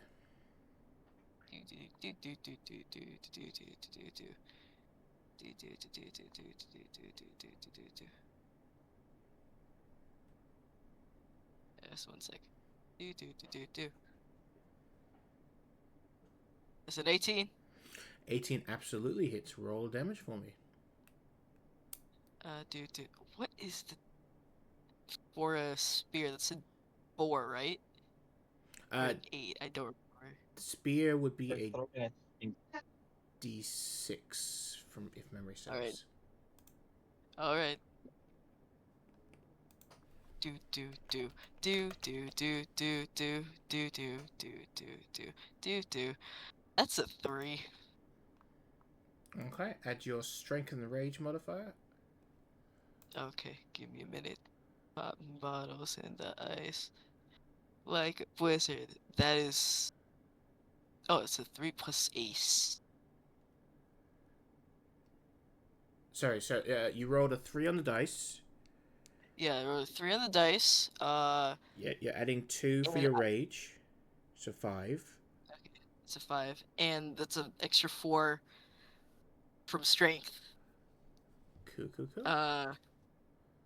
So plus 9 all up? Yeah. Hell yeah. You can see that this thing is starting to, as like the spear like goes through it, it almost like punctures a hole like in a water bladder and just starts to like dump liters of water onto the ground for a moment, as it seems to be the water weird is losing its shape. Oops. Next up is going to be the water weird, and it is going to take one last attempt to get away from you and attack the magistrate. It is not going to disengage, which means both Matthew and Jacob will get attacks of opportunity as it makes a aggressive dive towards the magistrate. Oh. I'll swipe at that motherfucker. So I just roll my hit dice, Mhm. correct? Roll to hit. Can I roll with advantage since I should have 2 tokens for my nat ones? We should Oh, roll with advantage because we're flanking, aren't we? Yeah, you're oh, both yeah, currently flanking. it's Oh, Yeah. okay, so yeah, we already get it. Alright. 808. Hell yeah. I got a 22. 22 hits. I got a nat one Well, ripperoni, and a macaroni. 15 and a 15. 15. 15 will hit. Yay! 15 meets it, beats it. I don't know if it meets it. I feel like 15 is the absolute lowest. I rolled a 22 twice. Yay! Okay. You're nothing if not consistent. 2 1s, 2 22s. I will say you can, if you want, spend 2 tokens to turn that hit into a crit if you'd like. 0. Yes, please. Alright. So that will be your max damage plus another damage dice. Do you want to roll damage as well, please? Oh, yes, of course. Ooh. So that would be. Oh, that's cocked. That would be an 8 plus a 1d6 plus 2, right? So, you do d6 damage plus your... What's your dex mod? 2. Okay, so yeah, 8 plus d6. I got another 6. I got a 3. And do I apply my dex mod to that too? No. So it's 8 plus 3, bringing that to 11, plus 6 from Hez. So that is plus 17 damage all up. As this thing, like, makes a leaping dive towards the magistrate, you both just, like, strike and slash and swing as it flies through the air. And by the time it lands at the magistrate's feet, it is discorporated as just water splashes across the pavement in front of them. I like to think as it's like shambling towards the magistrate. Me and I'm so sorry. I keep forgetting your character's name. Mine? Yeah. Mine is, Wait, say it again. mine is Matthew. Matthew. I'm sorry. Me and Matthew. No, you're fine. I keep thinking like me and Matthew are like beating it up as it's slowly shambling towards the magistrate. It's like, I'm gonna get you. I'm gonna. Oh, no, I'm gonna get. Oh. I have a question. As it splashes to the ground, you see like a hand of water reaching out towards the magistrate before it just splashes into the puddle and disforms. Combat is over. Congratulations. Yeah, Zero, what's your question? Is the taxman anywhere nearby? He's on the other side of the border, my guy. Oh, god damn it. He is a whole state away. He's gonna learn magic so potent that he makes him shit himself across continental borders. I was gonna attempt it. He's in a whole other country. Matthew's gonna get cerebro. You don't understand. He's gonna be like, I command you from across the globe to poop your pants. As you are standing there in the silence of everything, the magistrate finally like gets the guards to let him go. It seems like the whole time as they were dragging him back, he was trying to get them to let him go so that he could help. And eventually like pushes them away and just goes, "I'm fine. Thank you, all of you." He steps up and like taps the puddle with his foot just to make sure there's no further motion, and then looks at the 4 people that he could see visibly who helped, and the 1 person who sort of ran towards the danger in the elf, and just looks around at you and goes, "Thank you, all of you, for whatever that was. I do not understand. This creature was in the tower?" It was water. Yes. It was weird. It was water. He turns to him and goes, "Captain, what were these two here for again? And the captain recounts a small portion of the tale of what happened back at Bridgetown and goes, an Eridonian taxman defecated himself and has blamed these two. And the captain goes, yes, sir, they did run, but apparently that is the cause. And the magistrate goes, right, well, we can ignore that pretty handedly, I think. An Eridonian taxman shitting himself is not the business of the Diraxian Empire. Looks at the two of you and goes, consider yourselves released from holding, etc., with my thanks. Does anyone know what's just happened? Well, it seems someone attempted to come to your life. Well, for your life. This thing is You were attacked by water. an assassin. Imagine seems one so. of that, because water does not move the way we saw it. It was water. Yes. That it was.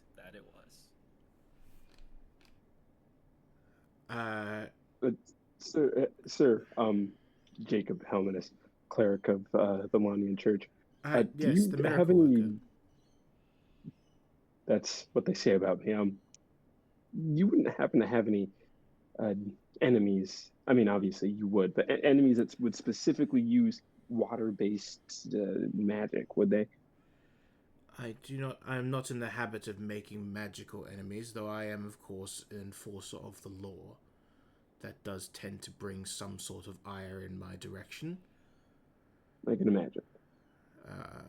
For example, just recently we had to lock up one of the Azure Alliance. Possibly the Druids, but I cannot imagine them being violent in any way.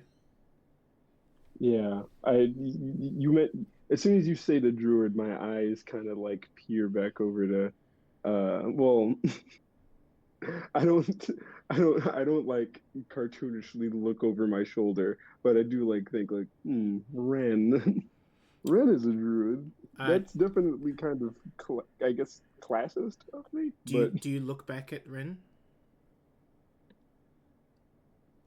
I hold myself back. My head jerks a little bit. I'm like, I'm not gonna look back. Don't look back. But other than that, thieves, cutthroats, bandits, the occasional heretic, nothing specific comes to mind. And do you know anything of this sickness that's been spreading from the south? Nothing fatal, just aches and joints, a cough. He pauses and goes, yes, we've heard. Some sort of farmer's ailment. Those who are working in the field seem to be coming down with it. We are monitoring the situation. We are hoping it does not end up as another tyrannic plague, but from what we can see, it seems to be largely contained to the farms just outside of Damost at the moment. I tried to investigate the water to see if it dropped anything.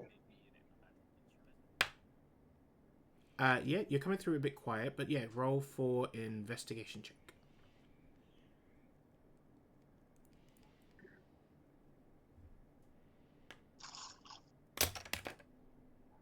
A 7. Goddamn. It dropped a lot of water. Ro didn't lick it. That's what. That's. I did look hard enough. Well, the place that the magistrate just mentioned, is that anywhere near here? So that is a town closer to the coastline. Sort of between the city of Tumult. Sorry, let me get the yawn out before I start talking. Between the cities of You're good. Tremont and Halfort, it's sort of close to the coast, but there's a lot of farmland down that way. How far away would I know how far away a trip that would oh my god. Would I know how far away that trip would be? You'd say about 2 days by road. Hmm. You'd arrive on, about midday or afternoon the second day. Yeah, Ren. Oh, not Ren, but Jacob's thinking to himself, like, it would be a good distraction, get away from everything for a few days, just to check things out. Uh, but yeah, I looked at the magistrate and was like, sir, with your permission, I believe these two things may have something to do with one another. Uh, if you would allow me to, I could go and investigate, maybe see if I can calm these choppy waters. You are not under my command, Helminus. I appreciate your aid, and the town could surely use your assistance, but if duty recalls you elsewhere, I understand completely. Of course, of course. Definitely not. This is Hezekiah talking. Definitely not biting my fist at the fact of like, ooh, I thought I worked for that guy.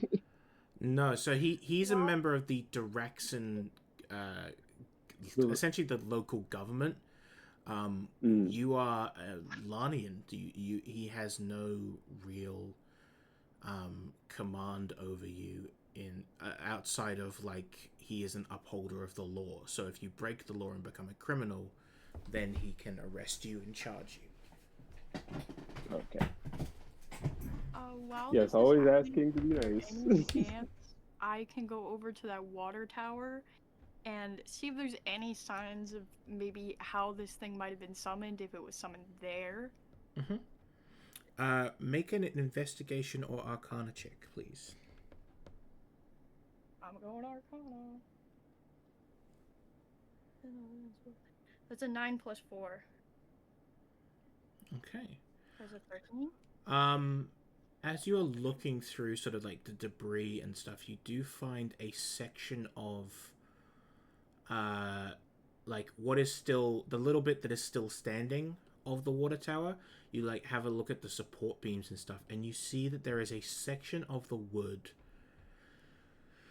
that seems to have very quickly rotted away. It is not the type of like rot that would go ignored, you don't imagine. Like if the tower had fallen into such disrepair, you'd imagine someone would like note it and want to fix it at the very least. But it seems like there is a deep rot in the wood that has just completely given way and the tower sheared off cleanly.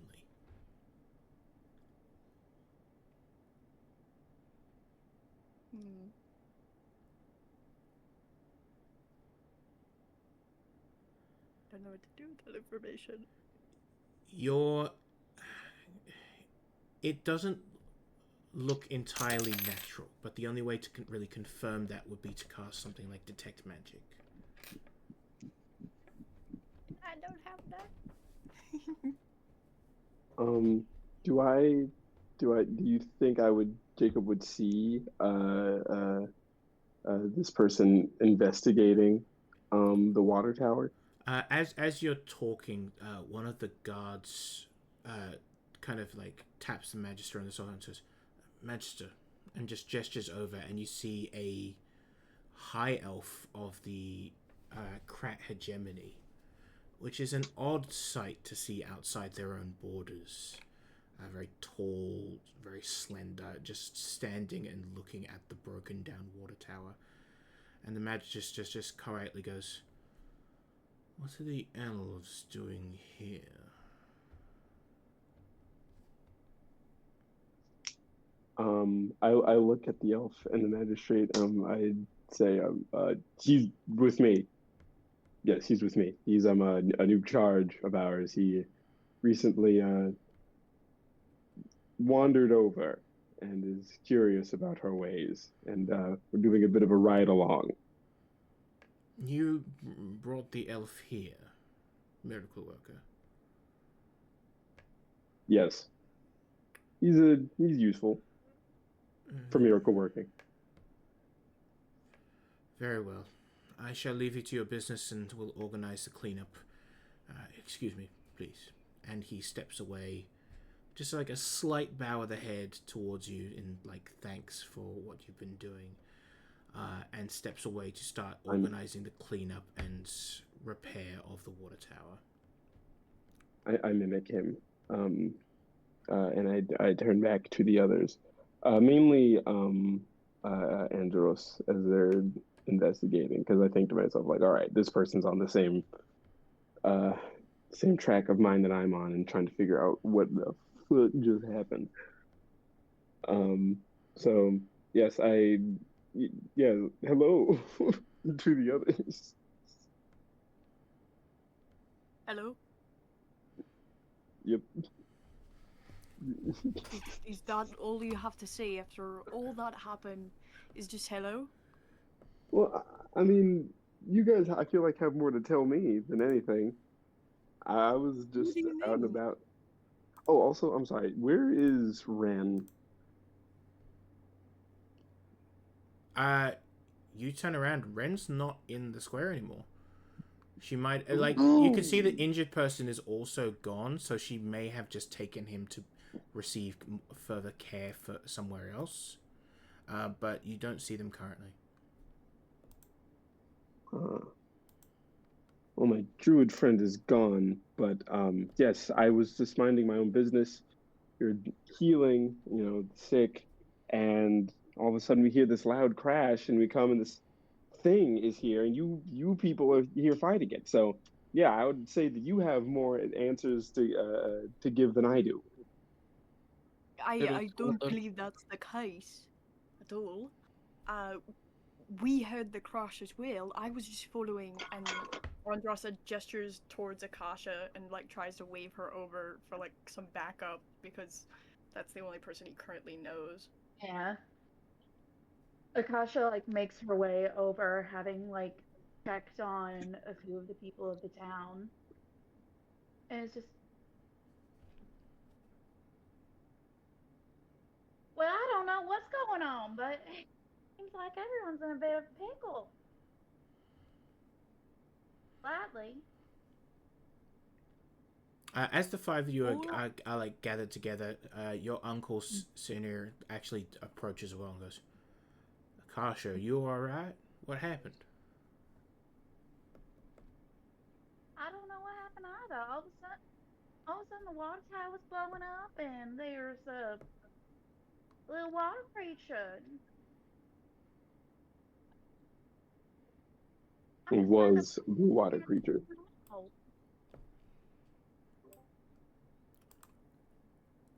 out. If anyone would like to, you can also make an investigation check on the tower or on the creature itself, or an Arcana check if you'd like. All right, Um, I'll. In... Oh, okay. I'll investigate the tower. I It... will do an insight on the Fuck. creature. Sorry, Question. an insight On the water creature. so it'd be investigation or Arcana. Investigation. I think I accidentally clicked Arcana. That's right. I rolled. Whoa. So I guess I'll investigate the tower. Yeah. Ray, you had a question? Yeah, I have the from before that I know a little bit about the water weird, correct? Yes. Can I share that information with the group? Yeah. That'll You give are, yeah. advantage to anyone who's going to roll Arcana. All I know is that this thing can only be summoned. They're not natural. What kind of magic summons it? I didn't learn that far, alright?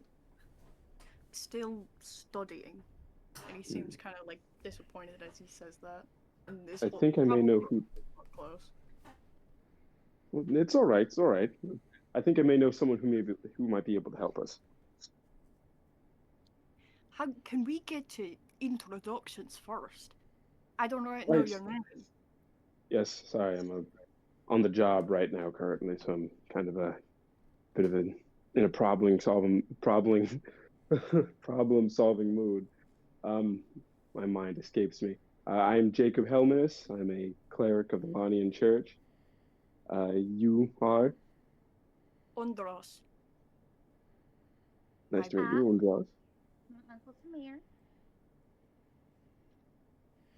Hi, Akasha, your Uncle Samir. I'm Samir. Pleasure to make your acquaintances and stuff. Samir, to give you guys context, is an older tiefling, very similar purplish tone to Akasha, except that you can see that his left arm is missing from the shoulder. Oh. Wears very simple traveler's clothes, has a very tired but joyful look about him. Cool. Okay. Nice to meet you. I am Matthew. Matthew, yes, you were doing quite a good job out there. You fight quite well. Thank you. You as well, good sir. Yes, I wasn't really sure if I could kill that thing with a mace because it was made of water. So I shot you saw me. I shot fire at it, but it turns out a mace worked. Yeah, it's a good thing that it does take physical damage. Not a lot of people, there's not a lot of spellcasters around anyways. Yes. Well, about that, and I turn over to oh Jesus, Lao Shang. Do not know why I didn't. I've known this character's name for several years. I turn over to Lao Shang. Like, yes, you and that glove, it's quite nice. I don't know why Jacob is like turning it to turning British. It's quite nice. Oh yeah. Yes, Could you it's quite imagine you're nice. drinking tea and dunking crumpers away? Spice. Can you imagine me British? Yes, that that glove is quite nice. It is it magic? Where's the glove? I don't. There was glove, and then I was in water. It looks like a normal glove. Maybe it came off of one of the guards. Jax, I mean, where I don't- exactly is the glove currently? The glove's currently just like on the ground a few feet away. Yep. I'm just gonna go walk and pick up my glove. Oh, so it's your glove. That's his glove. It is. Lao Shang makes a face at that. You pick up the glove, put it in your pocket. It is my glove. Why? Oh, well, I look around.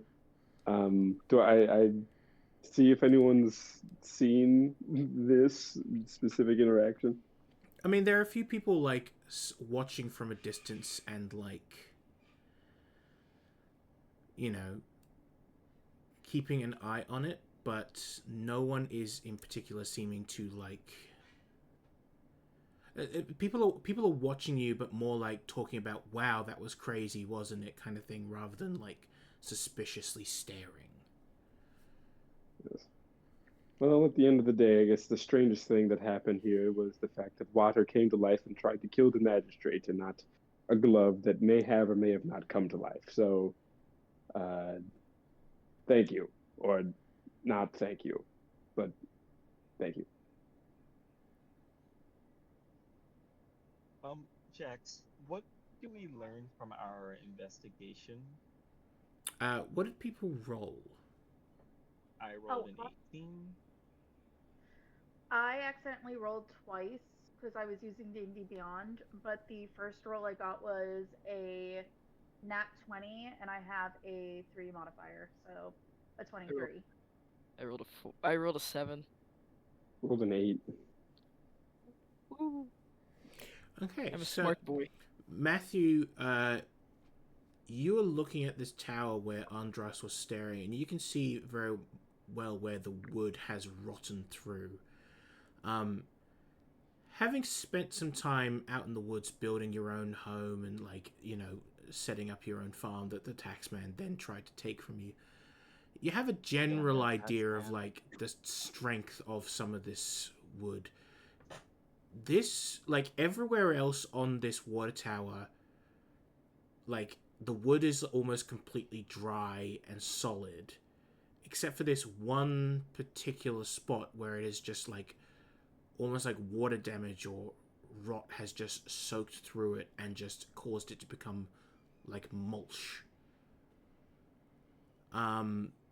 Akasha, as you are like watching Matthew like put his hand over that and just like press against the wood and feel where it has just gone completely rotten through, you get a brief glimpse just as his hand passes over and like briefly shadows an area. You see a very thin line of what looks to be like gold or silver string. But it's not like a physical item. It is like only visible when the shadow is put over it. A very thin magical rune.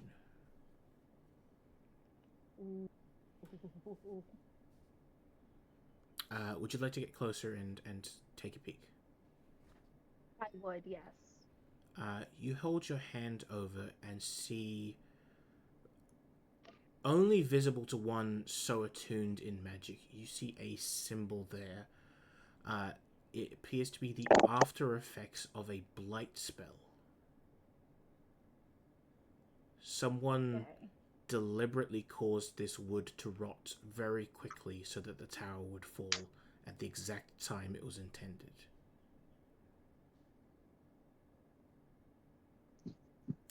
Sasha's mouth kind of goes like very straight, kind of just like the lips are like very pursed together and focused.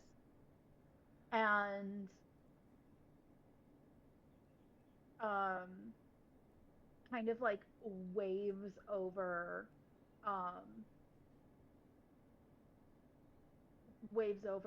Jacob, just, you might want to take a look at this.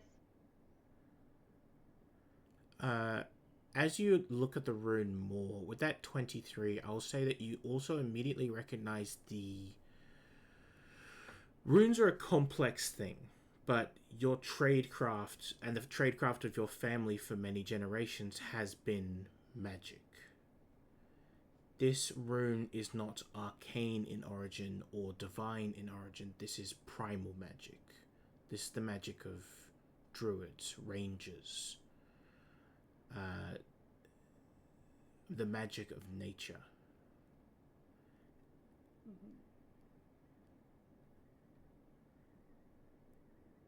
Now, I think we done know. I think we done known that there was something fishy afoot about this, but this here seems proof that this was an assassination attempt of some kind.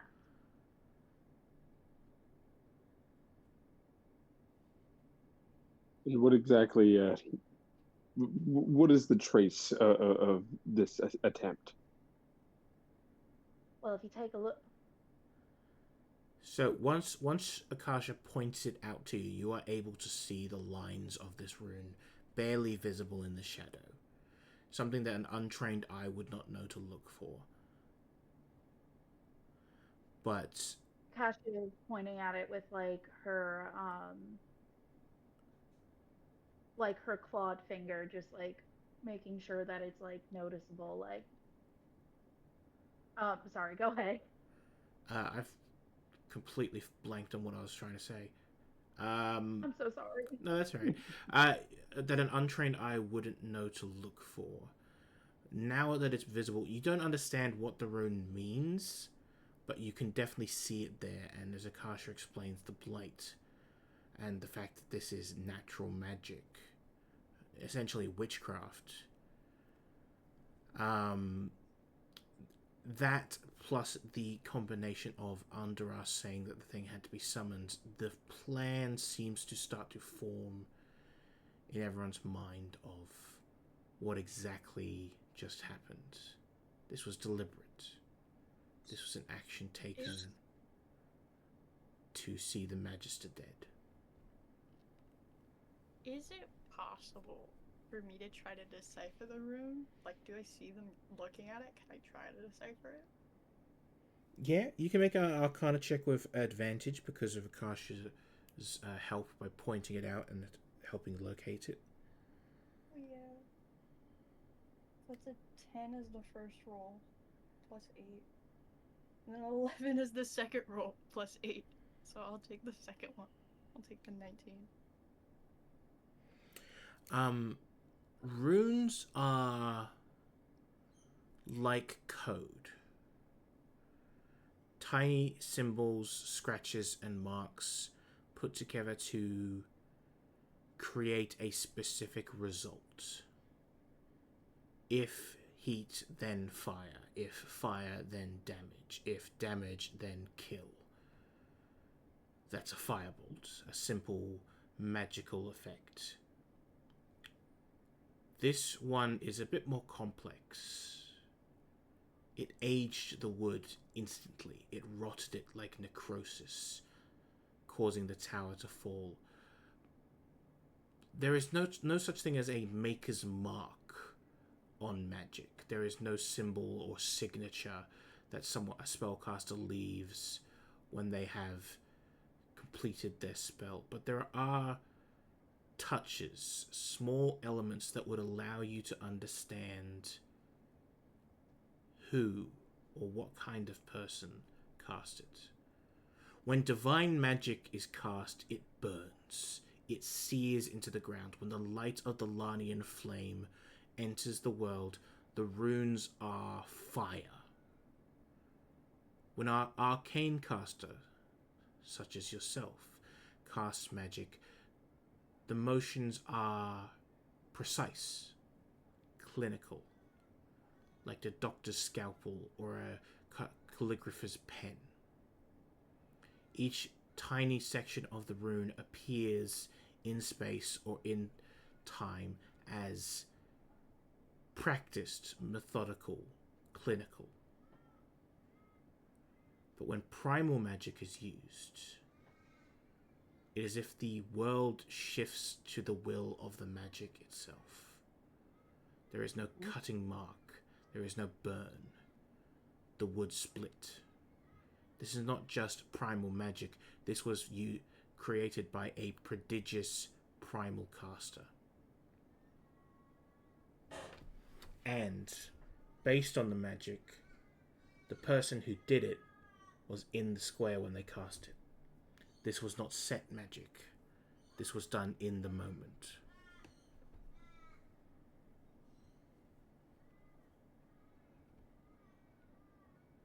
Holy shit. Well, if that's the case, wait, is that information shared with the whole party or? Ray, do you share that? Yes, I will absolutely share that information. Okay, I either know who did this, or I know someone who can help find us who did this. Wasn't there a druid in the square earlier? That Wasn't is you, that. Jacob? Yes, that is exactly what I'm alluding to. I think We we don't should. go starting a witch hunt now. Not without proper evidence. Well, that is why it should only be us, this group right here that is involved with this, that should go and confront them. Because Involved. if we are wrong, you're very much involved. You helped pick up a flaming beam. I have no part in this. You were inside it. You were physically inside of it. I was inside it. I would like to be outside it. for the rest of time. Well, if you want to make sure that whatever this was doesn't come back to haunt you, and trust me, things have a tendency to do that, you should come with us and make sure that doesn't happen. Just cut off the loose end before it becomes one. Fine. Do you think this is the best idea? And I'm gonna gesture to the party. This group together here trying to work something out with magic. Is that a good idea?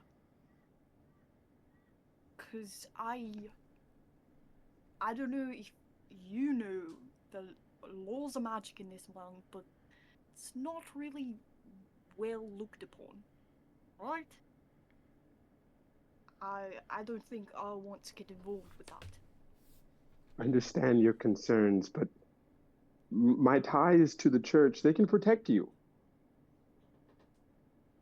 Andros is gonna shake his head. Samir like steps forward and goes, I can't understand why.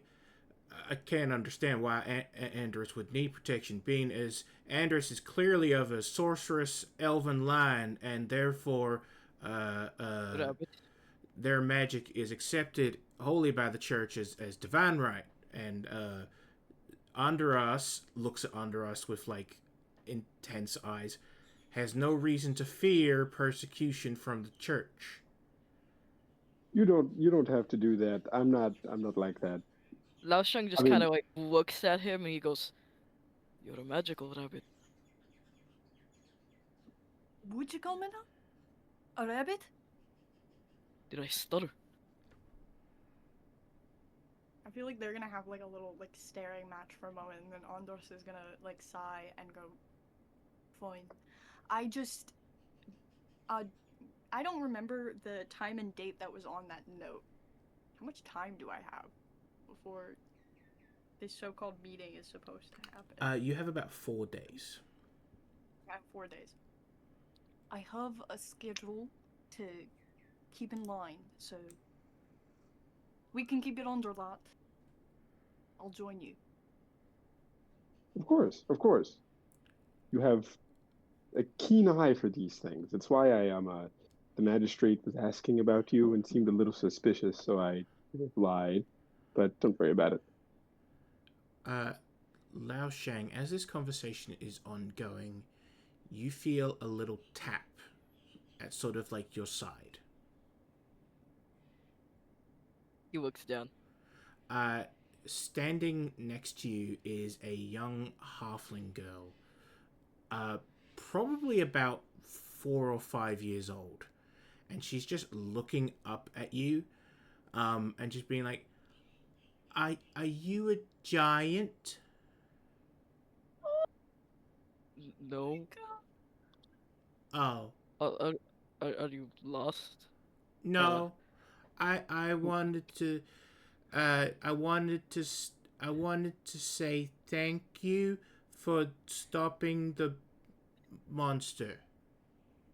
And she holds up in her other hand, instead of just like the clammy, probably very sticky hand of a small child, just covered in jam or something, holds up like a little like white flower.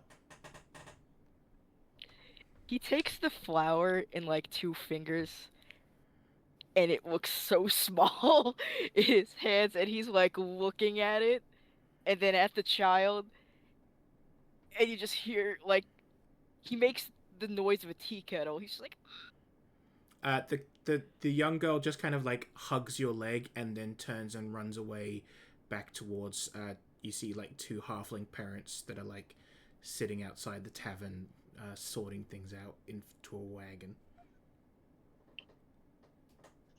Oh, look who's a big softie. I think I'm going to throw up. Do that. Can you use the barrel that you tried to attack that thing with? We'll find you a bucket. Lao Shang, I just starts to like, what's up? as you are like putting away the flower, is there any the flowers behind my ear. Is there any marks that Lao Shang has? Any sigils, brands, tattoos, anything like that from his time in the hegemony? Definitely. Lao Shang probably has something on his like lower back. You know, sort of where a tramp stamp would go, but a little less sexy, a little more demeaning. It says welcome And it's aboard. clear Sorry. and it's been there for a long, long time. Long, long time. What is the shape of this mark? I like to think it's like a symbol of a sunflower with something he can't read in the middle. Andros. As Lao Shang turns to face the child, you notice this mark. And you immediately know what this mark is. Because you have seen it before. This is the mark of a slave. One kept by your people. The sunflower mark indicates a specific sun lord that Lao Shang was kept by. The marks around indicate how long and what duties he served as. And something in your mind catches for a moment. Because you remember, not only do you know what this mark means, you have seen this mark. You have seen it many times on wanted posters, on reports, in gossip passed around the elven courts. That is the mark of a specific slave. That is the mark of the mountain. And with that, we're going to take a quick 15-minute break. Yeah! Oh Lovely, lovely, All right. lovely. Oh, this is so psych. We are Oh going to come boy, this is back gonna be fun. in about 15 minutes. I will put the stream on pause there. All right, we will be back soon. Bye. Soon.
All right, and we are back from the break. Thank you, everyone, for your waiting. We are back from the break. Thank you for waiting. I did not go to a Is bodega. the stream? I did not go to a Is bodega. the stream looping? I did not go to a bodega. The stream? I have no clue. Is it happening? I Hello? have no clue. Okay. Am I heard? Alright, Hello? everyone stop for a second. Am I Everyone stop. heard? So, Everyone stop for a second. Am I Everyone stop. heard? So, Everyone stop for a second. Everyone stop. What is happening? Mm-mm. What is happening? Mm-mm. Okay.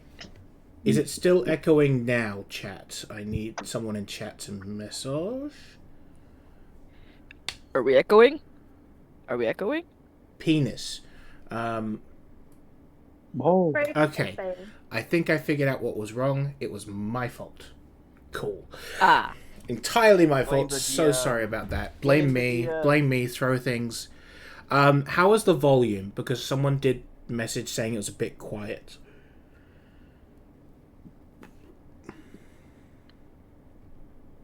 Sounds like everything is good. All right. We're going to do something now, just as a warm-up to get us back into things. So we would be doing this at the beginning of the session normally, but I just wanted to give everyone who's watching a chance to meet the characters first, so you have some context for what is going to occur. So we're going to do a quick RP warm-up question for all our characters here. Feel free to answer in chat for your own characters if you have any. But we're just going to go over them. And by the way, this is blatantly and completely stolen from Bards of New York. But we're going to do it here. And yeah, just to help us get back and warmed up and ready to go in the roleplay again. So, starting from the right of the screen this time, so we'll start with Apple, we'll go to Hez and continue on from there. I'm going to ask this question. What is one trait or flaw your character is most afraid of being perceived as having? What is one trait or flaw your character is most afraid of being perceived as having? Apple, Wow. if you're ready, we're going to start off with you. Okay. I think the biggest, just greatest insecurity that Lao Shan can, he just doesn't want anyone to see would probably be just the fact that he's actually not that scary, you know? He's actually holds himself, pretty small, and I think he really grew up in an environment where that was either a great thing or a terrible thing. And given his, his size and, how he comes off as, initially, I think his greatest, flaw would be the fact that he's, generally super... I don't know if insecure is the word, but he's not very confident in himself. Interesting. So his fear is that he is not as scary as he appears. I think he just doesn't live up to a lot of people's expectations in his own mind. Interesting. Hezekiah, let's talk about Jacob. I think the thing Jacob is feared he is being perceived as, or at least is scared of being perceived as someone who doesn't know how to let go. He, as we saw earlier, he's very much like this is something I need to hold on to in terms of, getting the job done and, getting to the bottom of the water weird and the sickness. He's always looking for the next thing to do. And the thing he, is trying to hold on to right now is just a sense of purpose and being and belonging, because if he stops even for a second, he's gonna be like, I really shouldn't be doing any of this. I should be wallowing in self pity or something. But given his past, but no, he wants to hold on to that.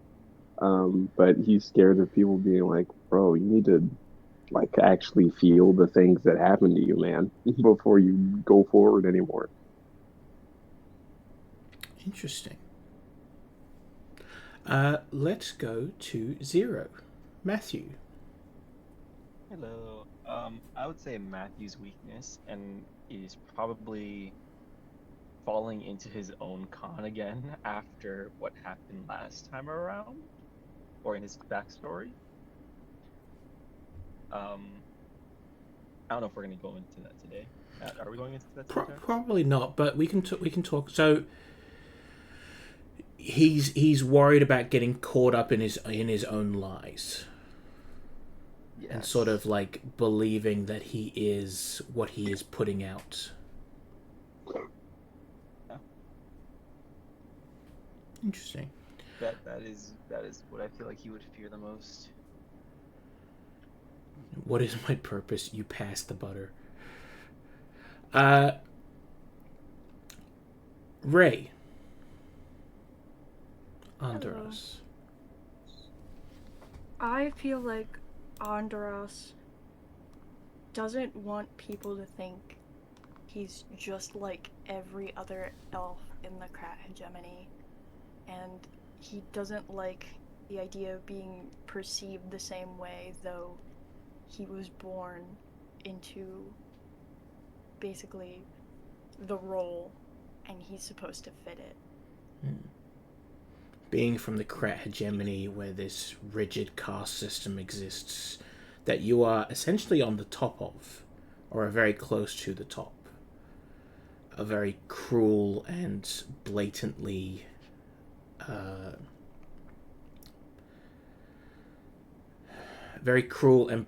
evil system from the outside, but you are set to be one of the benefactors of it by birth, is something that clearly under us does not wish to be associated with. Akasha.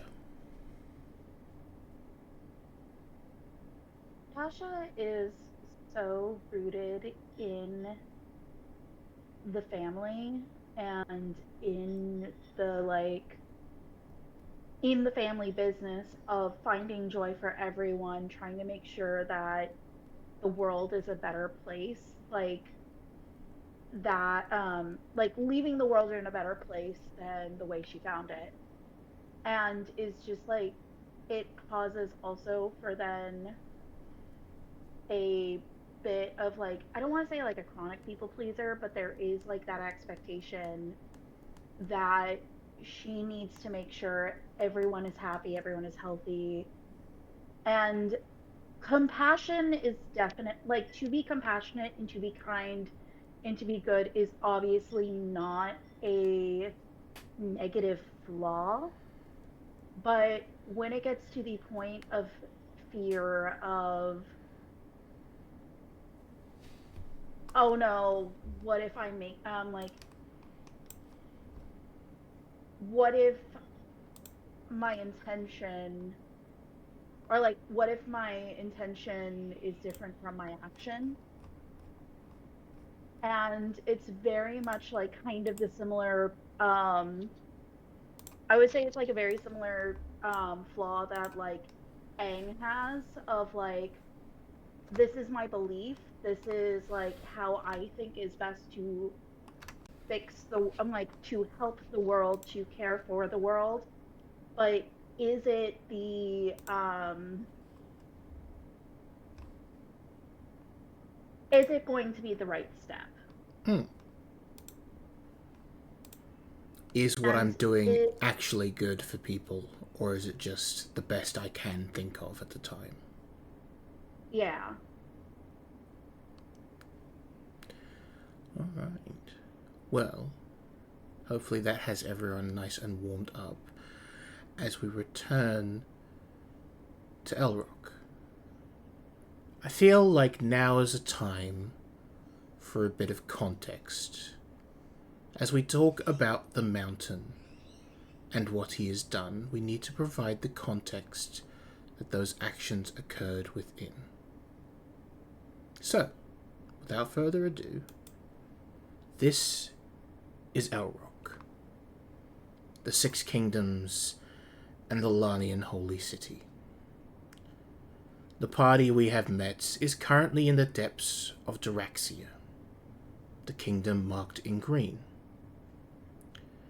But the mountain and Andros come from the elven kingdom, the Krat hegemony. In the hegemony, people are ruled by this council of the Sun Lords, high elven sorcerers with great power. They rule over this land through a rigid caste system, pushing down everyone else beneath them. At the top, the Sun Lords, and beneath them, the Sun Elves, high elves with sorcerous magic in their bloodlines. These are the cream of the crop, the highest of the high. Beneath them are those like under us, high elves who have not exhibited magic in their bloodline, whose children will likely not be sorcerers, like those of the Sun Elves. Beneath them, the Wood Elves, the Pallid Elves, the Moon Elves, all in their own individual places, their steps on the ladder. At the very bottom of that ladder is where we would find orcs, humans, dwarves, in chains, locked in servitude to the Sun Lords. For the Krat hegemony allows the keeping of a sentient life, as if a person were a property. While many nations in this land find that somewhat abhorrent, or have moved from such practices in the years past, the Krat hegemony cares little for what the outsiders think or do. For they are elves, and they are higher above than all. In this land, deep in the work camps, behind bars and chains, a figure known only as the Mountain killed a slave driver. And from there, a revolution begun. The fires of freedom were lit in the Krat hegemony, and burned there still, slowly, powerfully. They flare up, bright lights burning at the hegemony's insides. All led, or so it is said, by the Mountain. Under us. That is who you believe you now see before you, taking a flower from a small child who offered it to him.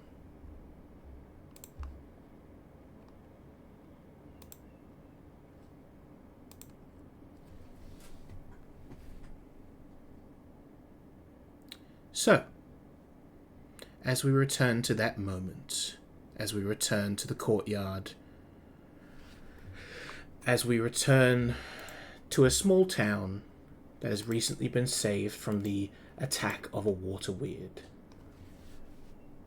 what is the party doing as they organize around attempting to solve this problem?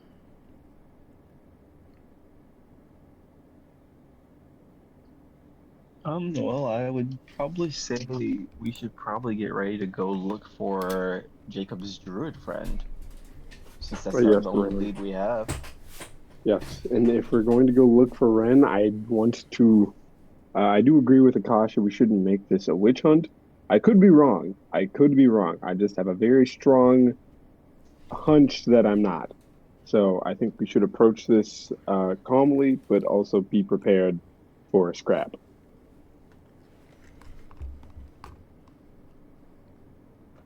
I Uh, understand What your about intent. I Uh, think Akasha is like making sure like that some of the people are all right. Just mm, yeah. Apple, you said you were going to say something. I completely blanked out. I'm so sorry. That's all right. Uh, So, uh, you go to set off looking for Ren. Following the most obvious trail, you head to where you were stationed before at the small little aid camp that has been set up just off the town center to assist those coming in and out of the town. A few people have scattered after the potential danger that was the water weird, but most are beginning to settle down again and take their places around the aid camp once more. Uh, as you look into the crowd, you do see Ren moving once again to assist people amongst those that are injured and sick. And she just very um, quietly shuffles back and forth through the crowd. uh, I turn back to the others and I gestured for them to like, lay low, try and look natural, look like you're trying to help, or actually just help. Look around and just ask people if they need anything. Um, and I'm gonna go approach Ren. Uh, she sees you approaching, gives a little bit of a smile, and goes, "Right, well, that was exciting. What exactly was Eh, that?" Um, I was kind of hoping you could tell me. A friend of mine recently collected, uh, gave me some information, told me that whatever caused this clearly blatant attempt on the magistrate's life seemed to have been from juridic magic, or from at least magic of nature. I see. She kind of like looks around for a second. Um, Make an insight check for me, please. Insight. I'm trying to think. Should I do this digitally or no? I'm gonna do this digitally. Oh no! Press the button, damn it! Oh, I don't know what. Okay. I dang it! I pressed it twice. One of them is 16, and one of them is. I'm gonna just do it again. Yeah, just And take the first that'll one. be. Whatever the first one was Oh, the is first. fine. Oh, the first one I saw was 16. Um, you are watching someone's walls go up in front of you as she is immediately preparing to be on the defensive. I don't want you to think that I suspect you or anything. I believe that you might be able to help me understand who could have done this. Obviously, you're not the type of person that would hurt innocent people. I mean, look at what you're doing now. Well, if I'm not being accused of anything, then perhaps I can help, but you have to understand there is a conflict of interest here. Did the Magister send you to speak with me? No, No, he doesn't know that well, he doesn't know that this is the lead that I have. I see.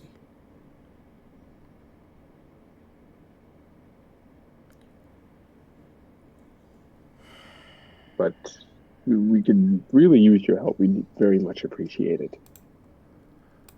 I am familiar in a way with water elementals.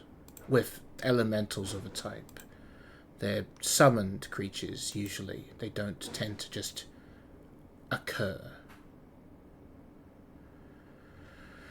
So I imagine someone in this town, someone with an axe to grind, has decided to take it upon themselves to try and kill the magistrate. Yes. And what do you know of magic that makes things rot, age, decay? Depends. Is it a person who is aged, or A physical thing, a plank of wood. oh, necrosis? It's an easy effect to do if you know how. It really just depends on how significant the effect is. I imagine. Enough to bring that water tower down for sure. Ah, that would be beyond even my abilities. Really? Little by little, I could certainly do something similar, but all at once? No, that would require a very specific type of magic.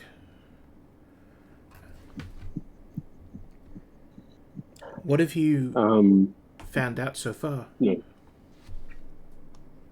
Everything I've just told you, I'm fairly certain. Trying to think. I'm trying to remember. Like, I think I did go over with everything. Like, the water weird, the fact that it was aged, like the wood, the fact that it was like nature magic. Yeah, I can't think of anything else. But I think my friends might be able to help. Oh, that's what she looks like. Hey. But yes, I think my friends might be able to help, and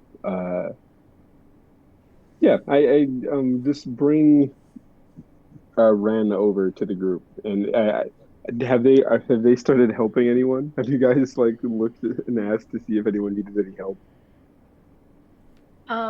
Akasha's definitely been like using bandages and such from her adventuring kit to like help any like minor wounds or like stuff like that. Yeah. I think that Lao Sheng's help has devolved into letting random small children who were traumatized just crawl on him. Mm-hmm. And a few like old ladies have gathered around to poke and prod at the muscles. Yeah, as you do. He doesn't mind. Oh my goodness, they're so firm. Uh, I Yes. Matthew, you were saying sorry? Yes, I was gonna say I would think that Matthew would tell the children long tales. Aw. Telling stories and the Of course, like.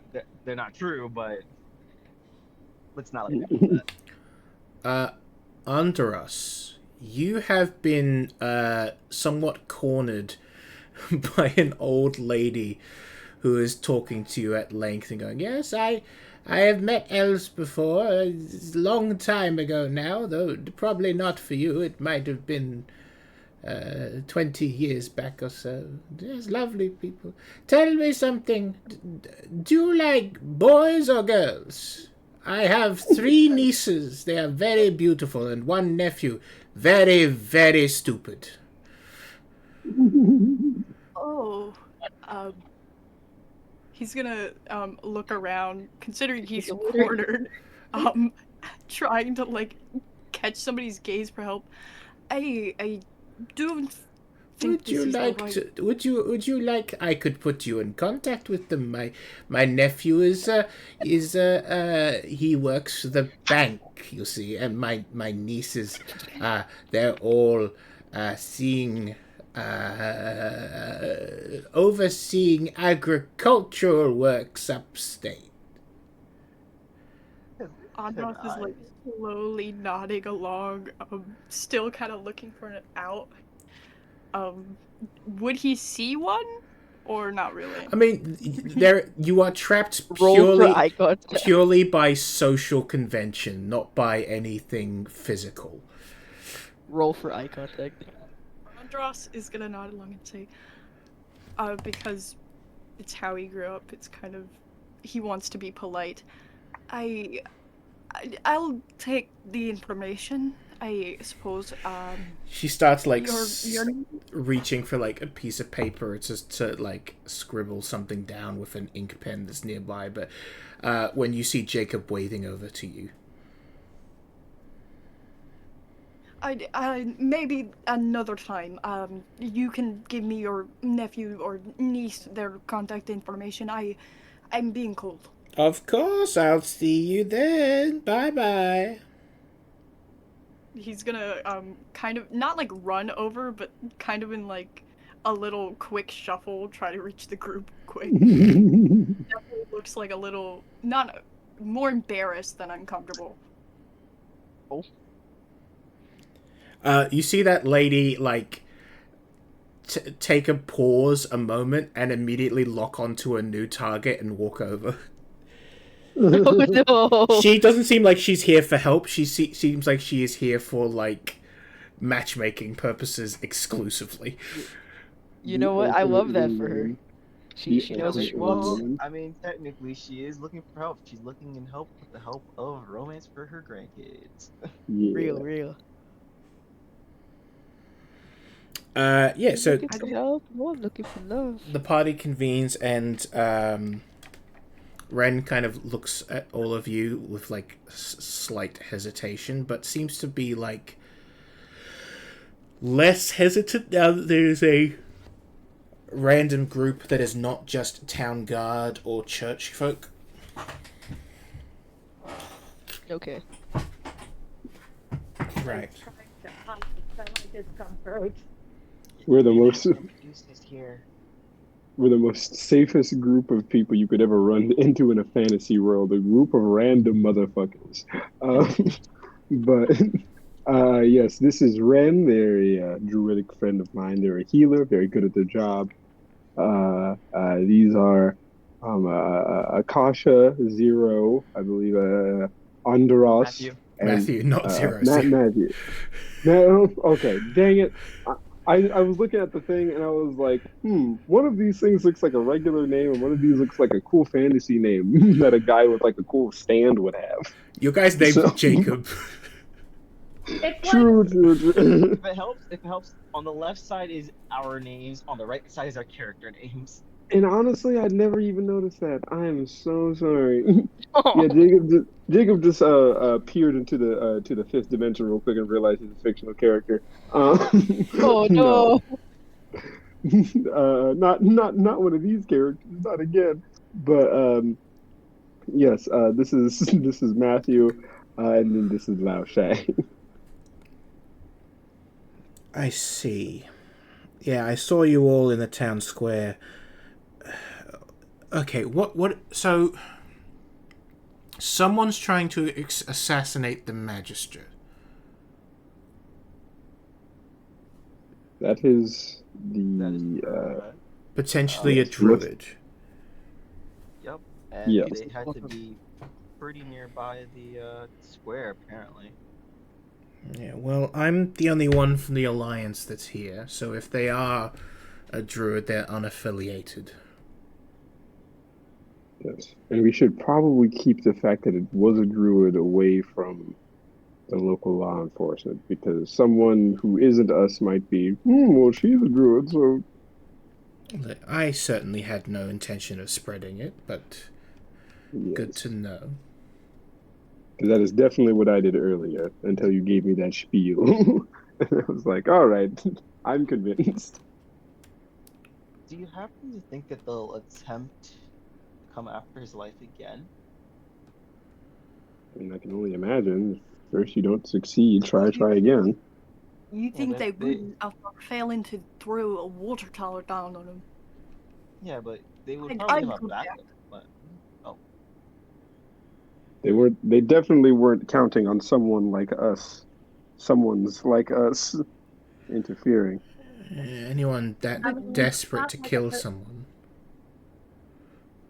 I think the true question is if they're unaffiliated, how are we meant to find them? Like, I I don't know anything about druids, but you don't have any contact with the ones that are unaffiliated? I mean, we have contact with a great many circles, but most of them are still in the habit of laying low. I mean, it's only been a few years since we were allowed to practice openly. Mm. It's not uncommon for them to just keep it on the down low. The alliance is our first real step towards being public. You know, I imagine that, you know, a great many of them would want to keep quiet, especially if they're practicing this kind of magic.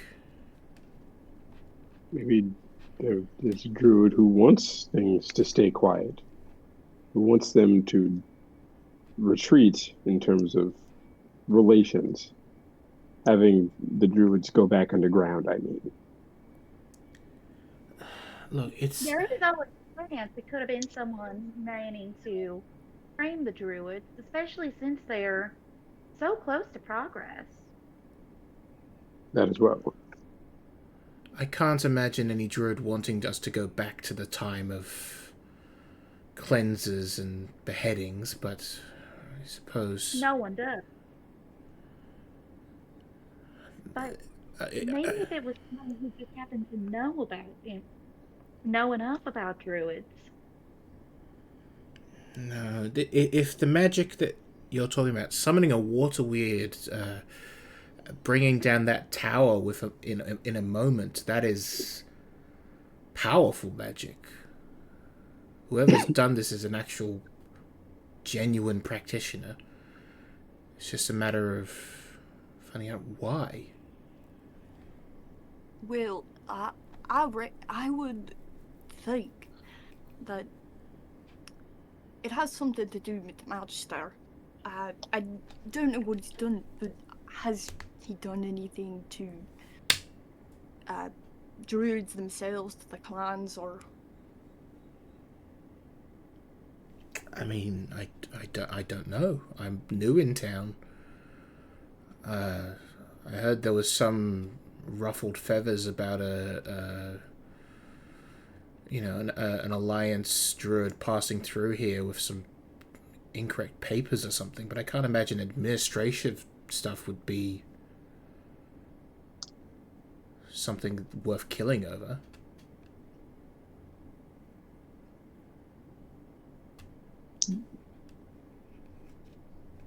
I guess the only way to know is to ask the magisters, or ask around.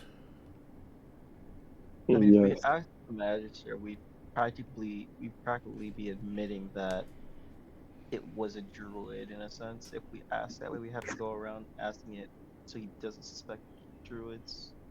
Yes, that's what I was thinking. Maybe before we start mentioning anything about druids, we ask, who does the Magister have in their bad books? You would imagine it's a lot of people.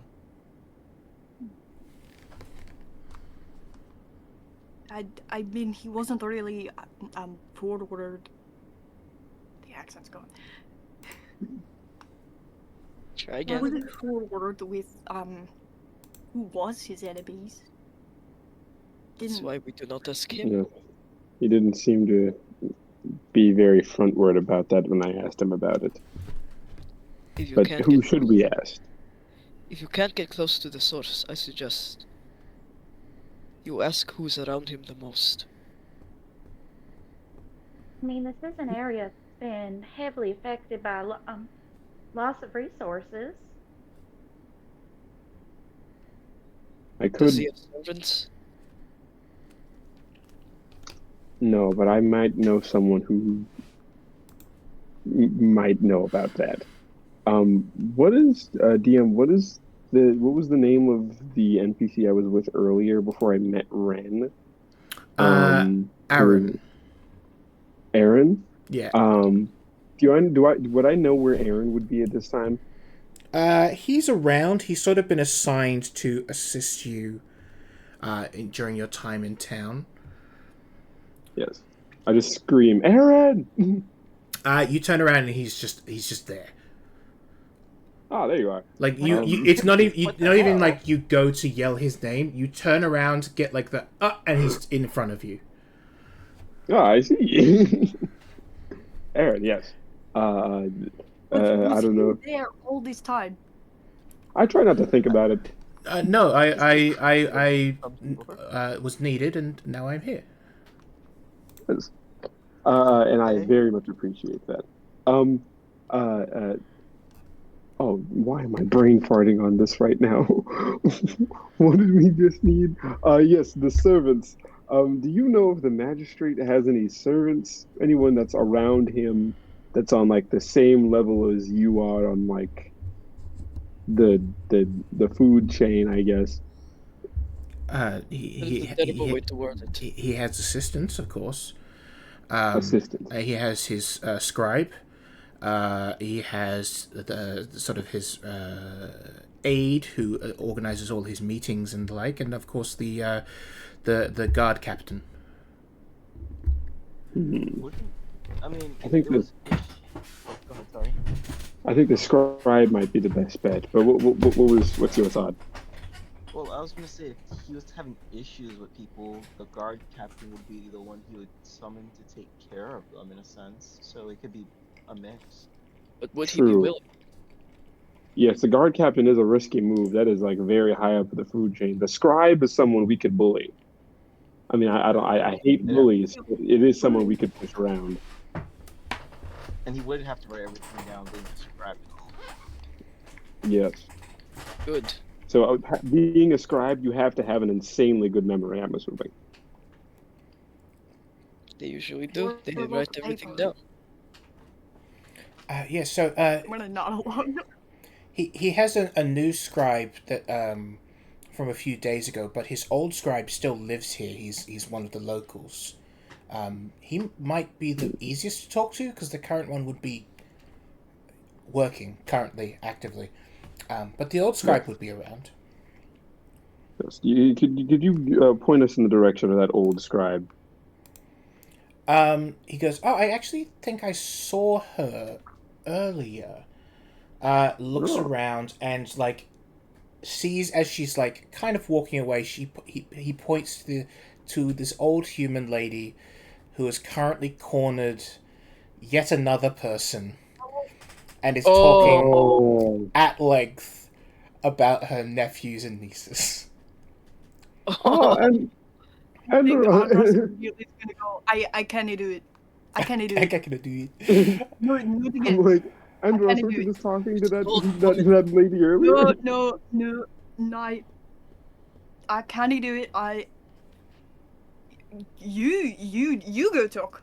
You have the You're- conversation. It is an old woman rabbit approach. Then no, you do it. Well, He if kind you of just doesn't like want to do it, pushes it with his hand. To an old lady. If you guys don't want to do it, I can. Be my guest. You go ahead. I can't do it. You didn't have the conversation that I had. Well, how bad could it have been? Oh boy. Are you single? oh, I mean, yes. Huh. Be prepared. That's all I can say. Oh, Akasha, maybe you should take this.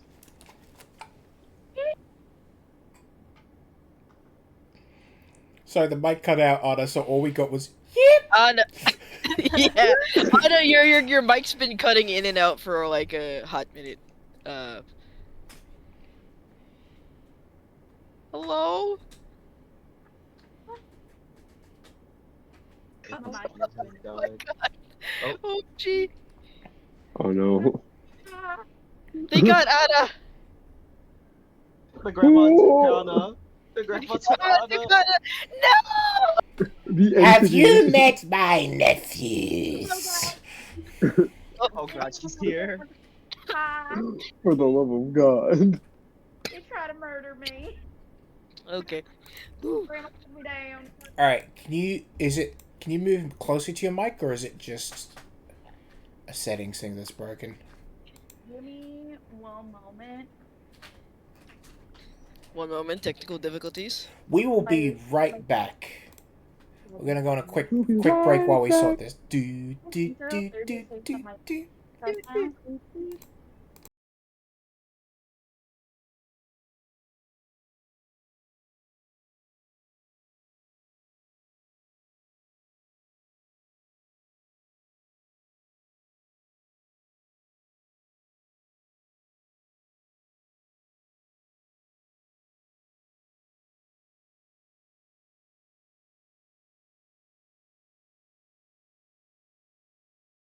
Alright, we're back. Sorry about that. We fixed the issue. So, Anna, Sorry about that, shit.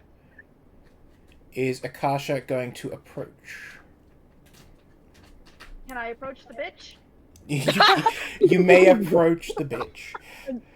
Approach the Can bitch. Andros follow, but like send a look at Lao Shang, like Casually I approach hate the you. child. He is not making eye contact with you. He's not looking down. So, because I accidentally zoned out for a moment, she is the former advisor to the magistrate, right? She's She's a scribe. former scribe. Yes. She's the former scribe to the magistrate. Okay. Yes.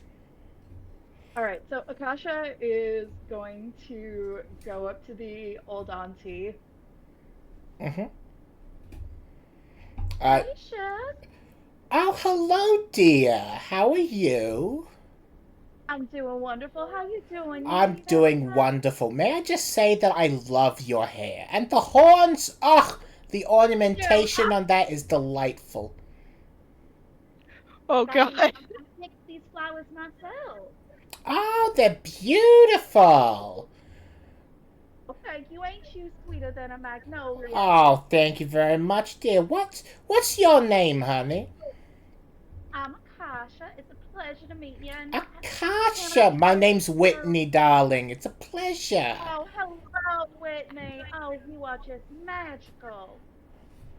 Oh, I wish, honey. If I was magical, I could get some life into these old bones. Please, you're only what, about 20? Oh, dear. You're so sweet. What can I do for you, honey? I can see you got your friends here with you, your little elf friend. Hello again. Kind of like leans around and gives you a little wave. I think Andros is just gonna nod politely and look a little awkward. And who's this lovely fella? She looks at like the just Lao Shang towering above everyone. That's not Shang. Anyways, so I was wondering, my friends and I, we're trying to figure out a little bit more about what all happens, and I hear you are the well of information to spill from. Oh, well, I don't like to gossip, you know me, but I did used to work for the Magister as his scribe. Oh, you did now? Oh, honey. Yes, it was a terrible job. He's such a oh, what's the word? You know, he's so strict on his time and his schedules. No time for any conversation. Oh, such a shame. But you know, I worked for him for about 30 years or so, best years of my life. And you know, I've Yeah, me and Herbert, we've been living in this town for a long time. You'll love Herbert. He's a darling. But we've just been Oh, living here, and I've been working as a scribe, and now I gotta retire because these old bones they ain't getting any younger. oh, ain't that the truth? Tell Honey, me okay. something, honey. Do you like girls or boys? I'm with whoever I, g- can I got three probably nieces. deliver. They're very beautiful. I got one nephew who's very stupid. You love him. Ain't that ain't that the case with most guys? Oh, absolutely. He is dating this lady from like the Bronte Republic. No sense. You should steal him from her. I'm sure they're gonna have themselves one lovely time together. Just give it a little bit of time. You know how things are a little bit of sweetener when you add some sugar. No, she comes from the Republic, darling. She doesn't understand. Like we have our king and our lords. It is proper. It is appropriate. It is a feudal system that we all understand. They come from this republic where anyone with a deed to some land can, become nobility. It makes no sense. It just makes no sense. I don't understand it. Well, I'm sure she'll come around, and even then, I'm sure your nephew, he's learning, he's growing. I'm sure you made your own judgments before you came across Herbert. My nephew has never learned a thing in his life, but I understand what you're saying. And Akasha just kind of gives her like a little bit of a wink and a nudge, and just now, I do need to ask you, since you were connected to the magistrate, any enemies or anyone that was really causing him trouble? Oh, well, anyone who's doing the job right has enemies. He's a magistrate, after all. He's supposed to enforce Very the true. law. Very If true. he's not making enemies, he's not doing the job. That's what I always tell him. But he doesn't listen to me anymore. He's got this new assistant, some, short young thing. You know how it is. But, he was always making some enemies here and there, but most of them were going to the jail. So it Nothing. didn't really bother him much.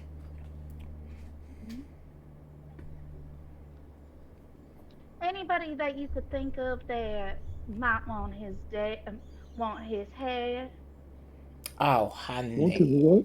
Again, he's a magister. He sends out the tax collectors. I imagine there's a few people who want to rough him up. Kill him, though? Especially with, like, the magic that I saw. I don't understand the magic, but the magic I saw. Let me tell you, it was craziness. I haven't seen anything like that in years. Years. Yeah, last time it was before like they did that whole the Sacrament of Thorns, how the God bless the church, praise Lanius. Uh, you know, uh, the church was like before like that the plague and the sickness. Oh my goodness, you should have seen me during the sickness, dear. I was dead. I was dead on my feet, but I was working like a dog. But during the plague, when they were like doing the whole repealment of like the thorns thing, that sacrament where druids could like do their stuff and their healing and magic, which I always thought, like I've never had any problem with druids. I never had any issues with the druids. It's, they live their life. I live my life. They do their magics.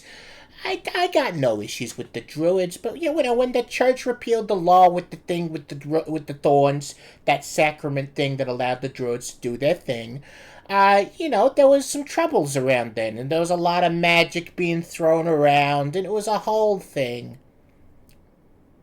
It was a whole thing. I bet it was a whole thing. I mean, it was a, it was a whole mess and a half. Yeah, there was all sorts of strife. You don't, it's not good for you. The stress will kill you. I told him that. I told Kester that, but the old Aldwin, he doesn't listen to the likes of me. He only listens to his captains with their fancy armor and their swords. You know, and his captains at the time, they're all very loud and obnoxious and things. The captain he's got now, he's a good one. He is a good, honest gentleman. That's what I tell everyone. He is a gentleman. First and foremost, you gotta be a gentleman. And she pokes Lao Shang in the stomach. That includes you, sir. You gotta be a good gentleman to all those young ladies and lads out there, okay? Okay. You got very strong muscles. Do you jog? I move. He's like not making eye contact with her, by the way. He's staring like straight ahead. I bet you move, honey, with muscles like that. My goodness. It's like steel wrapped in velvet. My goodness. Is this one yours, honey? He's hanging out with you all the time. She's touching my pectoral. She's touching my pectoral. Oh, Lao Shang ain't no one as far as I know. Oh, I'll have to tell Herbert. He'll get awful jealous.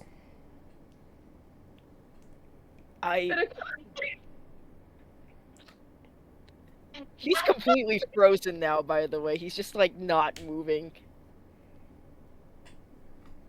Anyways, nothing. If you hear anything about, well, actually no. Let me redirect that. Mm-hmm. Have there been other attempts on the magistrate in the past? Oh, that's what I was telling you, honey. During that time with the strife and all that, there was like a few druids and a few like nasty bandit types and tried to come into town and cause all sorts of ruckus. And the magister saw him off, he did. Every single one of them hung in the square.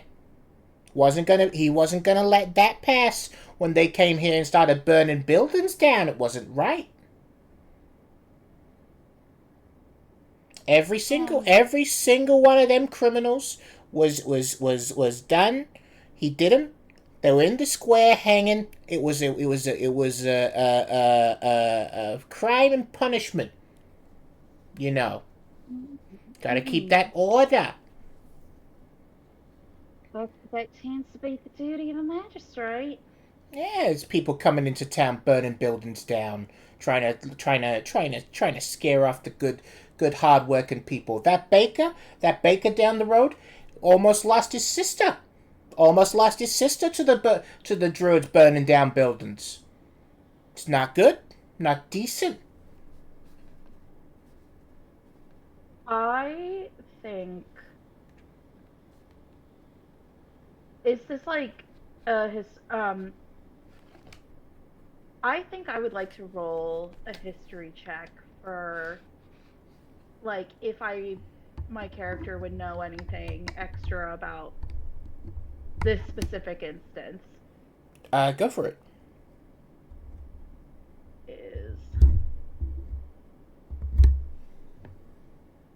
History is a +2. That is a dirty 21. You would know that there was a brief period just before and after the repealment of what was called the Sacraments of Thorn. Now, the Sacrament of Thorn was the rule that was with the church that initially stated that druidic magic, or primal magic, as it is often called, it was a work of devilry. It was essentially what arcane magic is now, druidic magic used to be. It is seen as actions of devilry. It is punishable by death, and is enforced by pretty much all kingdoms. Now, at the time, there was the thing called the Tyronic Plague. During that time, there was like a sort of nationwide, a continent-wide plague that was just like wiping out huge portions of the population, you know. And it was during that time when the sacrament was repealed, allowing druids to practice magic, to meet publicly, to discuss their teachings and stuff like that, all obviously within the supervision of the Larnian Church. But there was a period around that time where there was a group known as the Verdant Front. The Verdant Front were a sort of group of open druids who before the repealment of thorns were like the only sort of like organized druid group. And after the repealment were sort of still very much active in Diraxia mainly, but in other nations as well, as sort of this like enemies of the church, enemies of the state, antagonistic towards the organizations that for so long had essentially punished their people for their traditions and magics. Mm-hmm. They have a it's the whole thing of like terrorist or freedom fighter. They have a very mixed um reputation Guerrilla warfare. because they did legitimately do some things that were not like they legitimately did burn towns down and stuff like that. Mm-hmm. No, so they weren't only just fighting injustice; they were also actively, doing things that were in context bad. But like it's sort of a thing of like depending on who you ask, what your opinions of them will change, and you believe that's probably who they are referring to. The Verdant Order, you said? Verdant Front. Verdant Front, okay. Basically, like guerrilla warfare or like Canada whenever they commit heinous war crimes. They were I don't want to link them to a specific real life group because that, Fair. but like they were reactionary and sort of anarchistic in a way of like there was a time when the nations of this world were actively hunting and executing druids. That was like Mm-hmm. they would hunt them. There was faux trials put on for them, and druids were executed. Verdant Front were people who would fight actively against that, but would also sometimes act out as like punishing the people for it. Mm-hmm.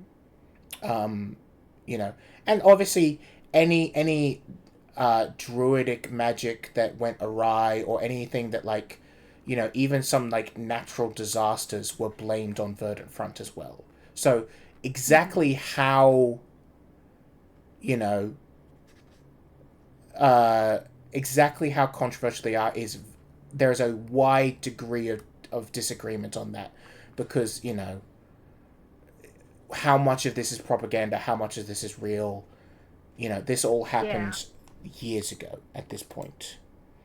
This was all happening. Let me bring up. This was all happening about like 35 years ago, so it's muddled. Okay. Okay. But there are still potentially members of Verdant Front either who have joined the Azure Alliance or are active in the world. It's not by any means like gone, but like they haven't Yeah. been as active or open since the Azure Alliance.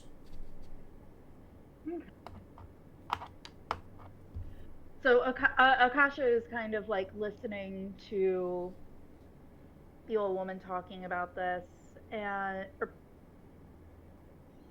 you said her name and I forgot it because, of course, I Uh, did. Whitney, Um, Whitney, thank you. Whitney My brain was Faith. going Whitney Faith. Okay. That's Fithe Um, for those writing notes. Akasha is kind of listening to Whitney talk about this, and it's kind of like sparking the little like potential question mark of like, oh, are they back? But Whitney, darling, you have been nothing more than a wonderful well of knowledge. Knew I should have come to you sooner. Oh, well, darling, you know I don't like to gossip, but at any point, you can come talk to me. I've always got something to share. Not gossip, of course, mind you. I just like to know what's going on. Especially with, like, all the happenings recently. It's very interesting. You gotta keep up to date. Gotta keep the brain moving and the body moving. That's what I always say. This guy gets it, and pokes Slouchang again.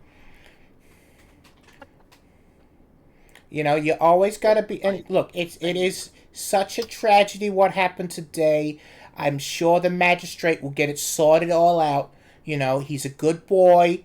He doesn't like it when I call him that, but he is a good boy. I tried to get him married to my niece at one point, but you just got to keep an eye out, especially if any of those nasty druids are back. All the ones that came to town, they got hung, but these weren't the only ones that was there, especially that young one. Oh, I feel so sorry for her, but, it's what happens. It, it is unfortunate. It's something that comes for us all. Yeah, you got to be careful around these magic users, honey, I tell you. It's not natural. It's not natural. To be honest with you, the church is the only magic I like. Praise the Holy Flame, praise the Lannis and all that. But, when you see those ones coming around, you gotta get going.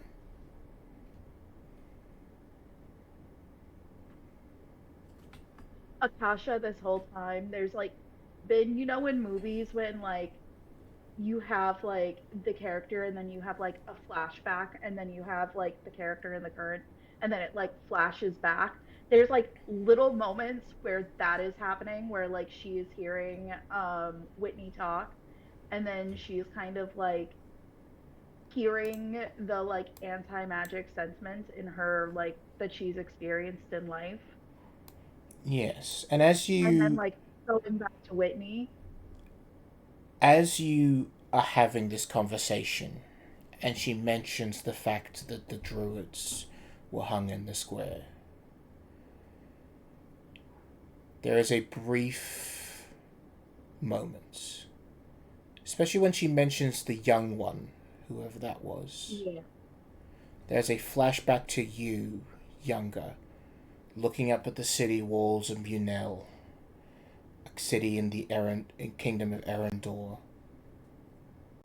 at the city walls themselves, at the figures swaying from it, and amongst them one that you knew very, very well.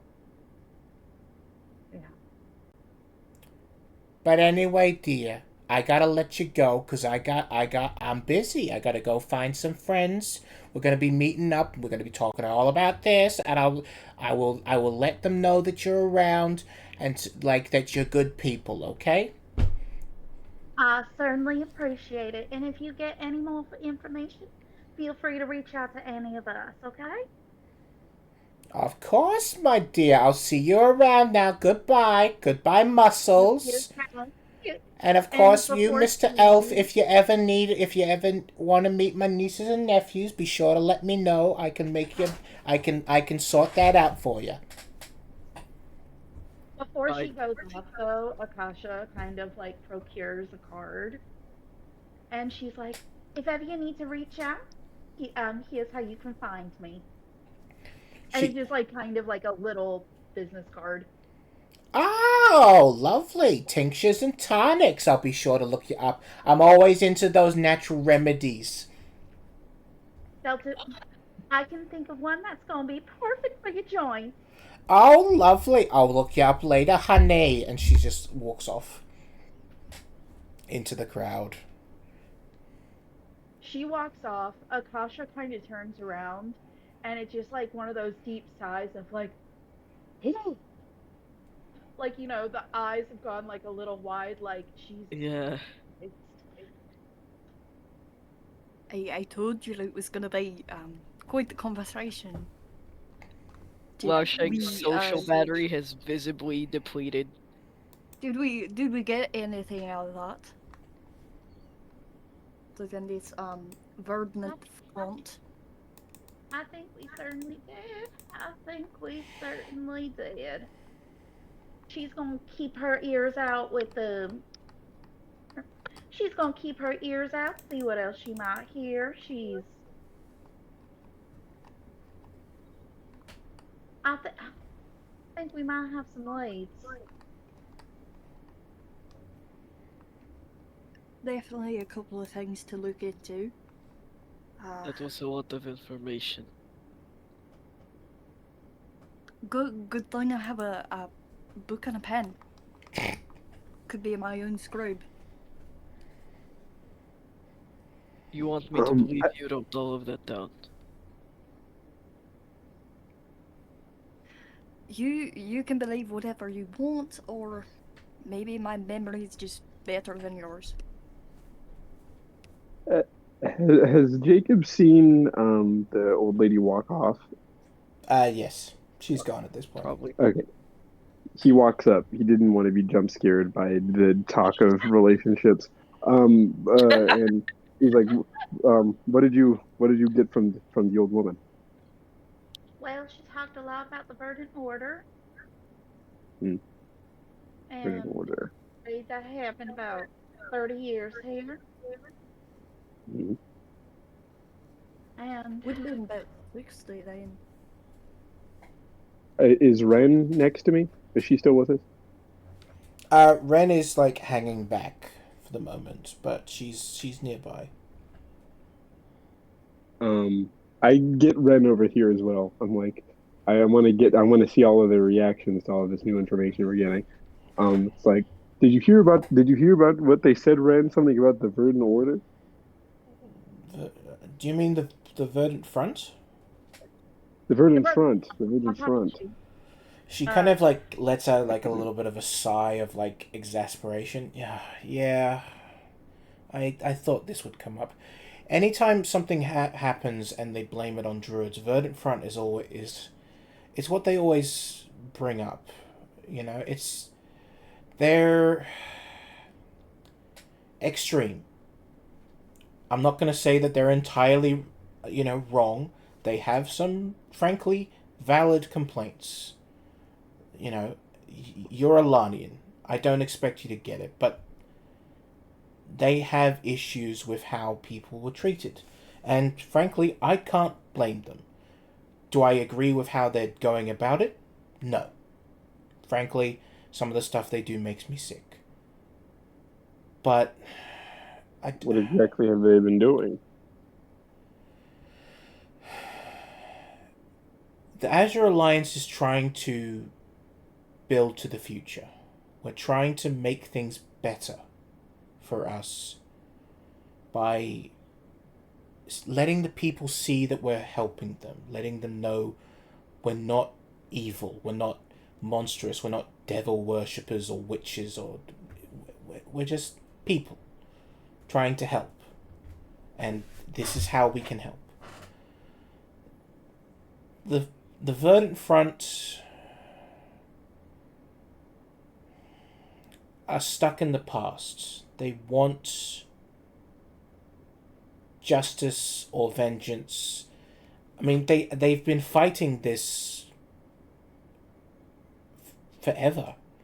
Since the Lanian Church has existed, and the Sacrament of Thorns was put out, the Verdant Front has existed. It is any druid who says no to the church.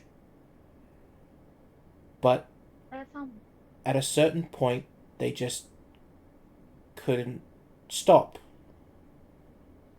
And now I haven't heard of Verdant Front acting in a while. But it's possible. Is it likely? I don't know. But it's possible. Just don't go all Lanian on me and jump to conclusions. That's why we're trying to avoid a witch hunt. Believe me. I think all of us have had our own case of misunderstandings just because of being in the wrong place at the wrong time. You'll forgive me, Akasha, but it's not you I'm worried about. She looks back at Jacob. That no hard feelings. I understand that. Yeah, well, let's just try and find out who did this and make them stop it. Or a lot more people are going to get hurt.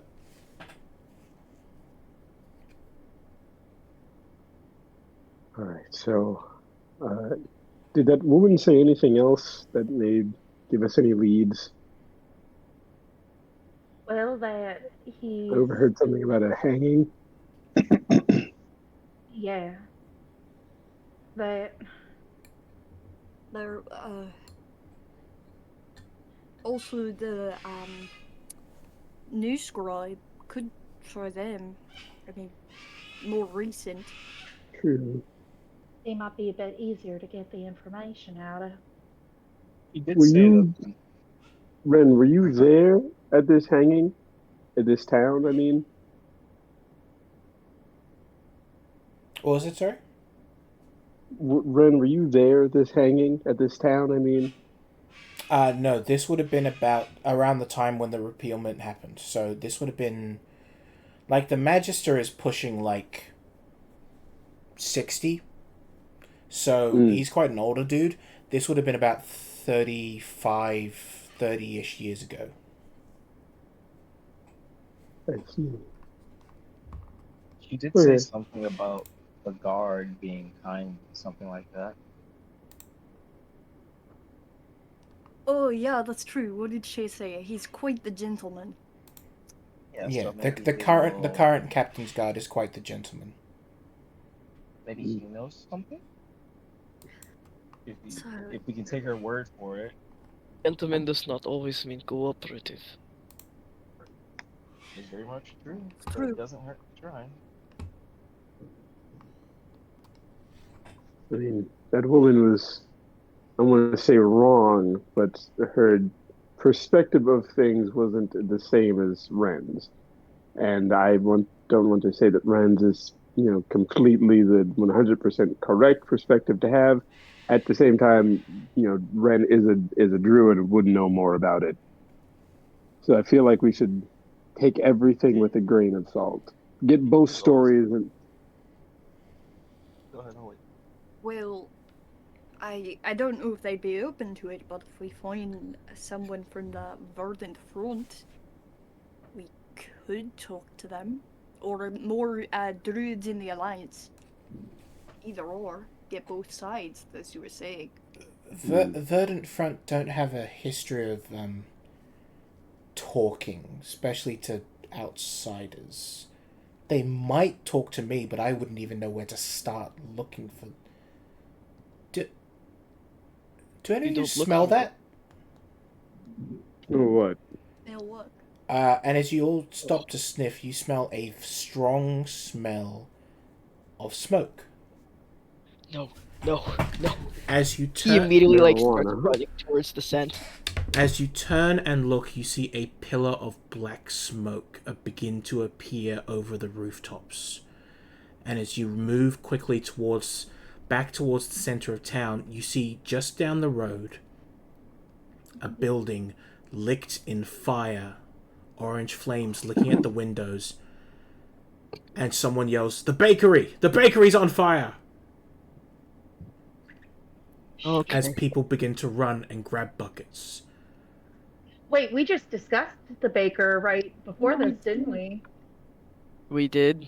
We did. She mentioned the baker. Has anyone seen the baker?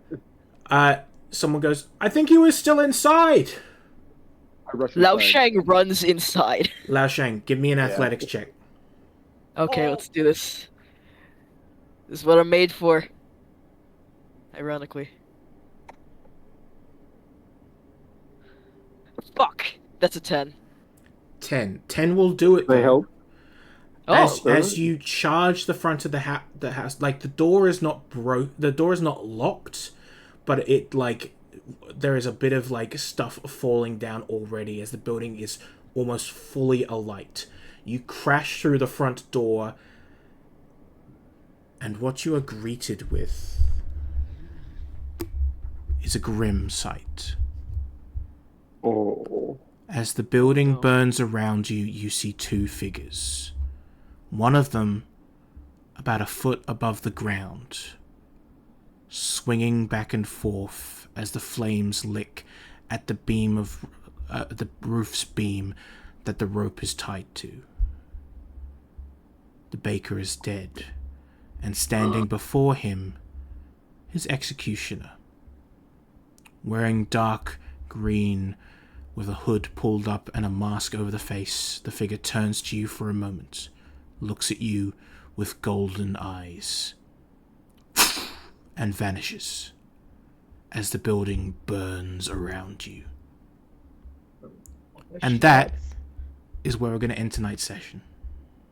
Oh, great! Ah! Pain! I love that! And then we end with a murder. Murder! Murder! Fire and murder! We love it. Fire and murder! Oh, great. Yeah. Oh, great. I looked at the time and Thanks seen a that the lot, stream's Jack. been going for 4.5 hours. Hell Good yeah. lord. That is thick, bro. My god. Yeah, we could go for another hour, I would say.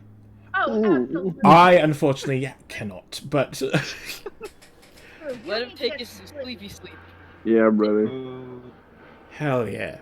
Well, Holy that's it. fucking shit, Thank dude. you all so much for joining us today, whether you're watching from home or at the table currently. We will be back in 2 weeks at the exact same time on Tuesday or Wednesday, depending on your time zones. But keep an eye out, and I'll make sure to upload the VOD, and feel free to share that with any friends and get them to come join us next time.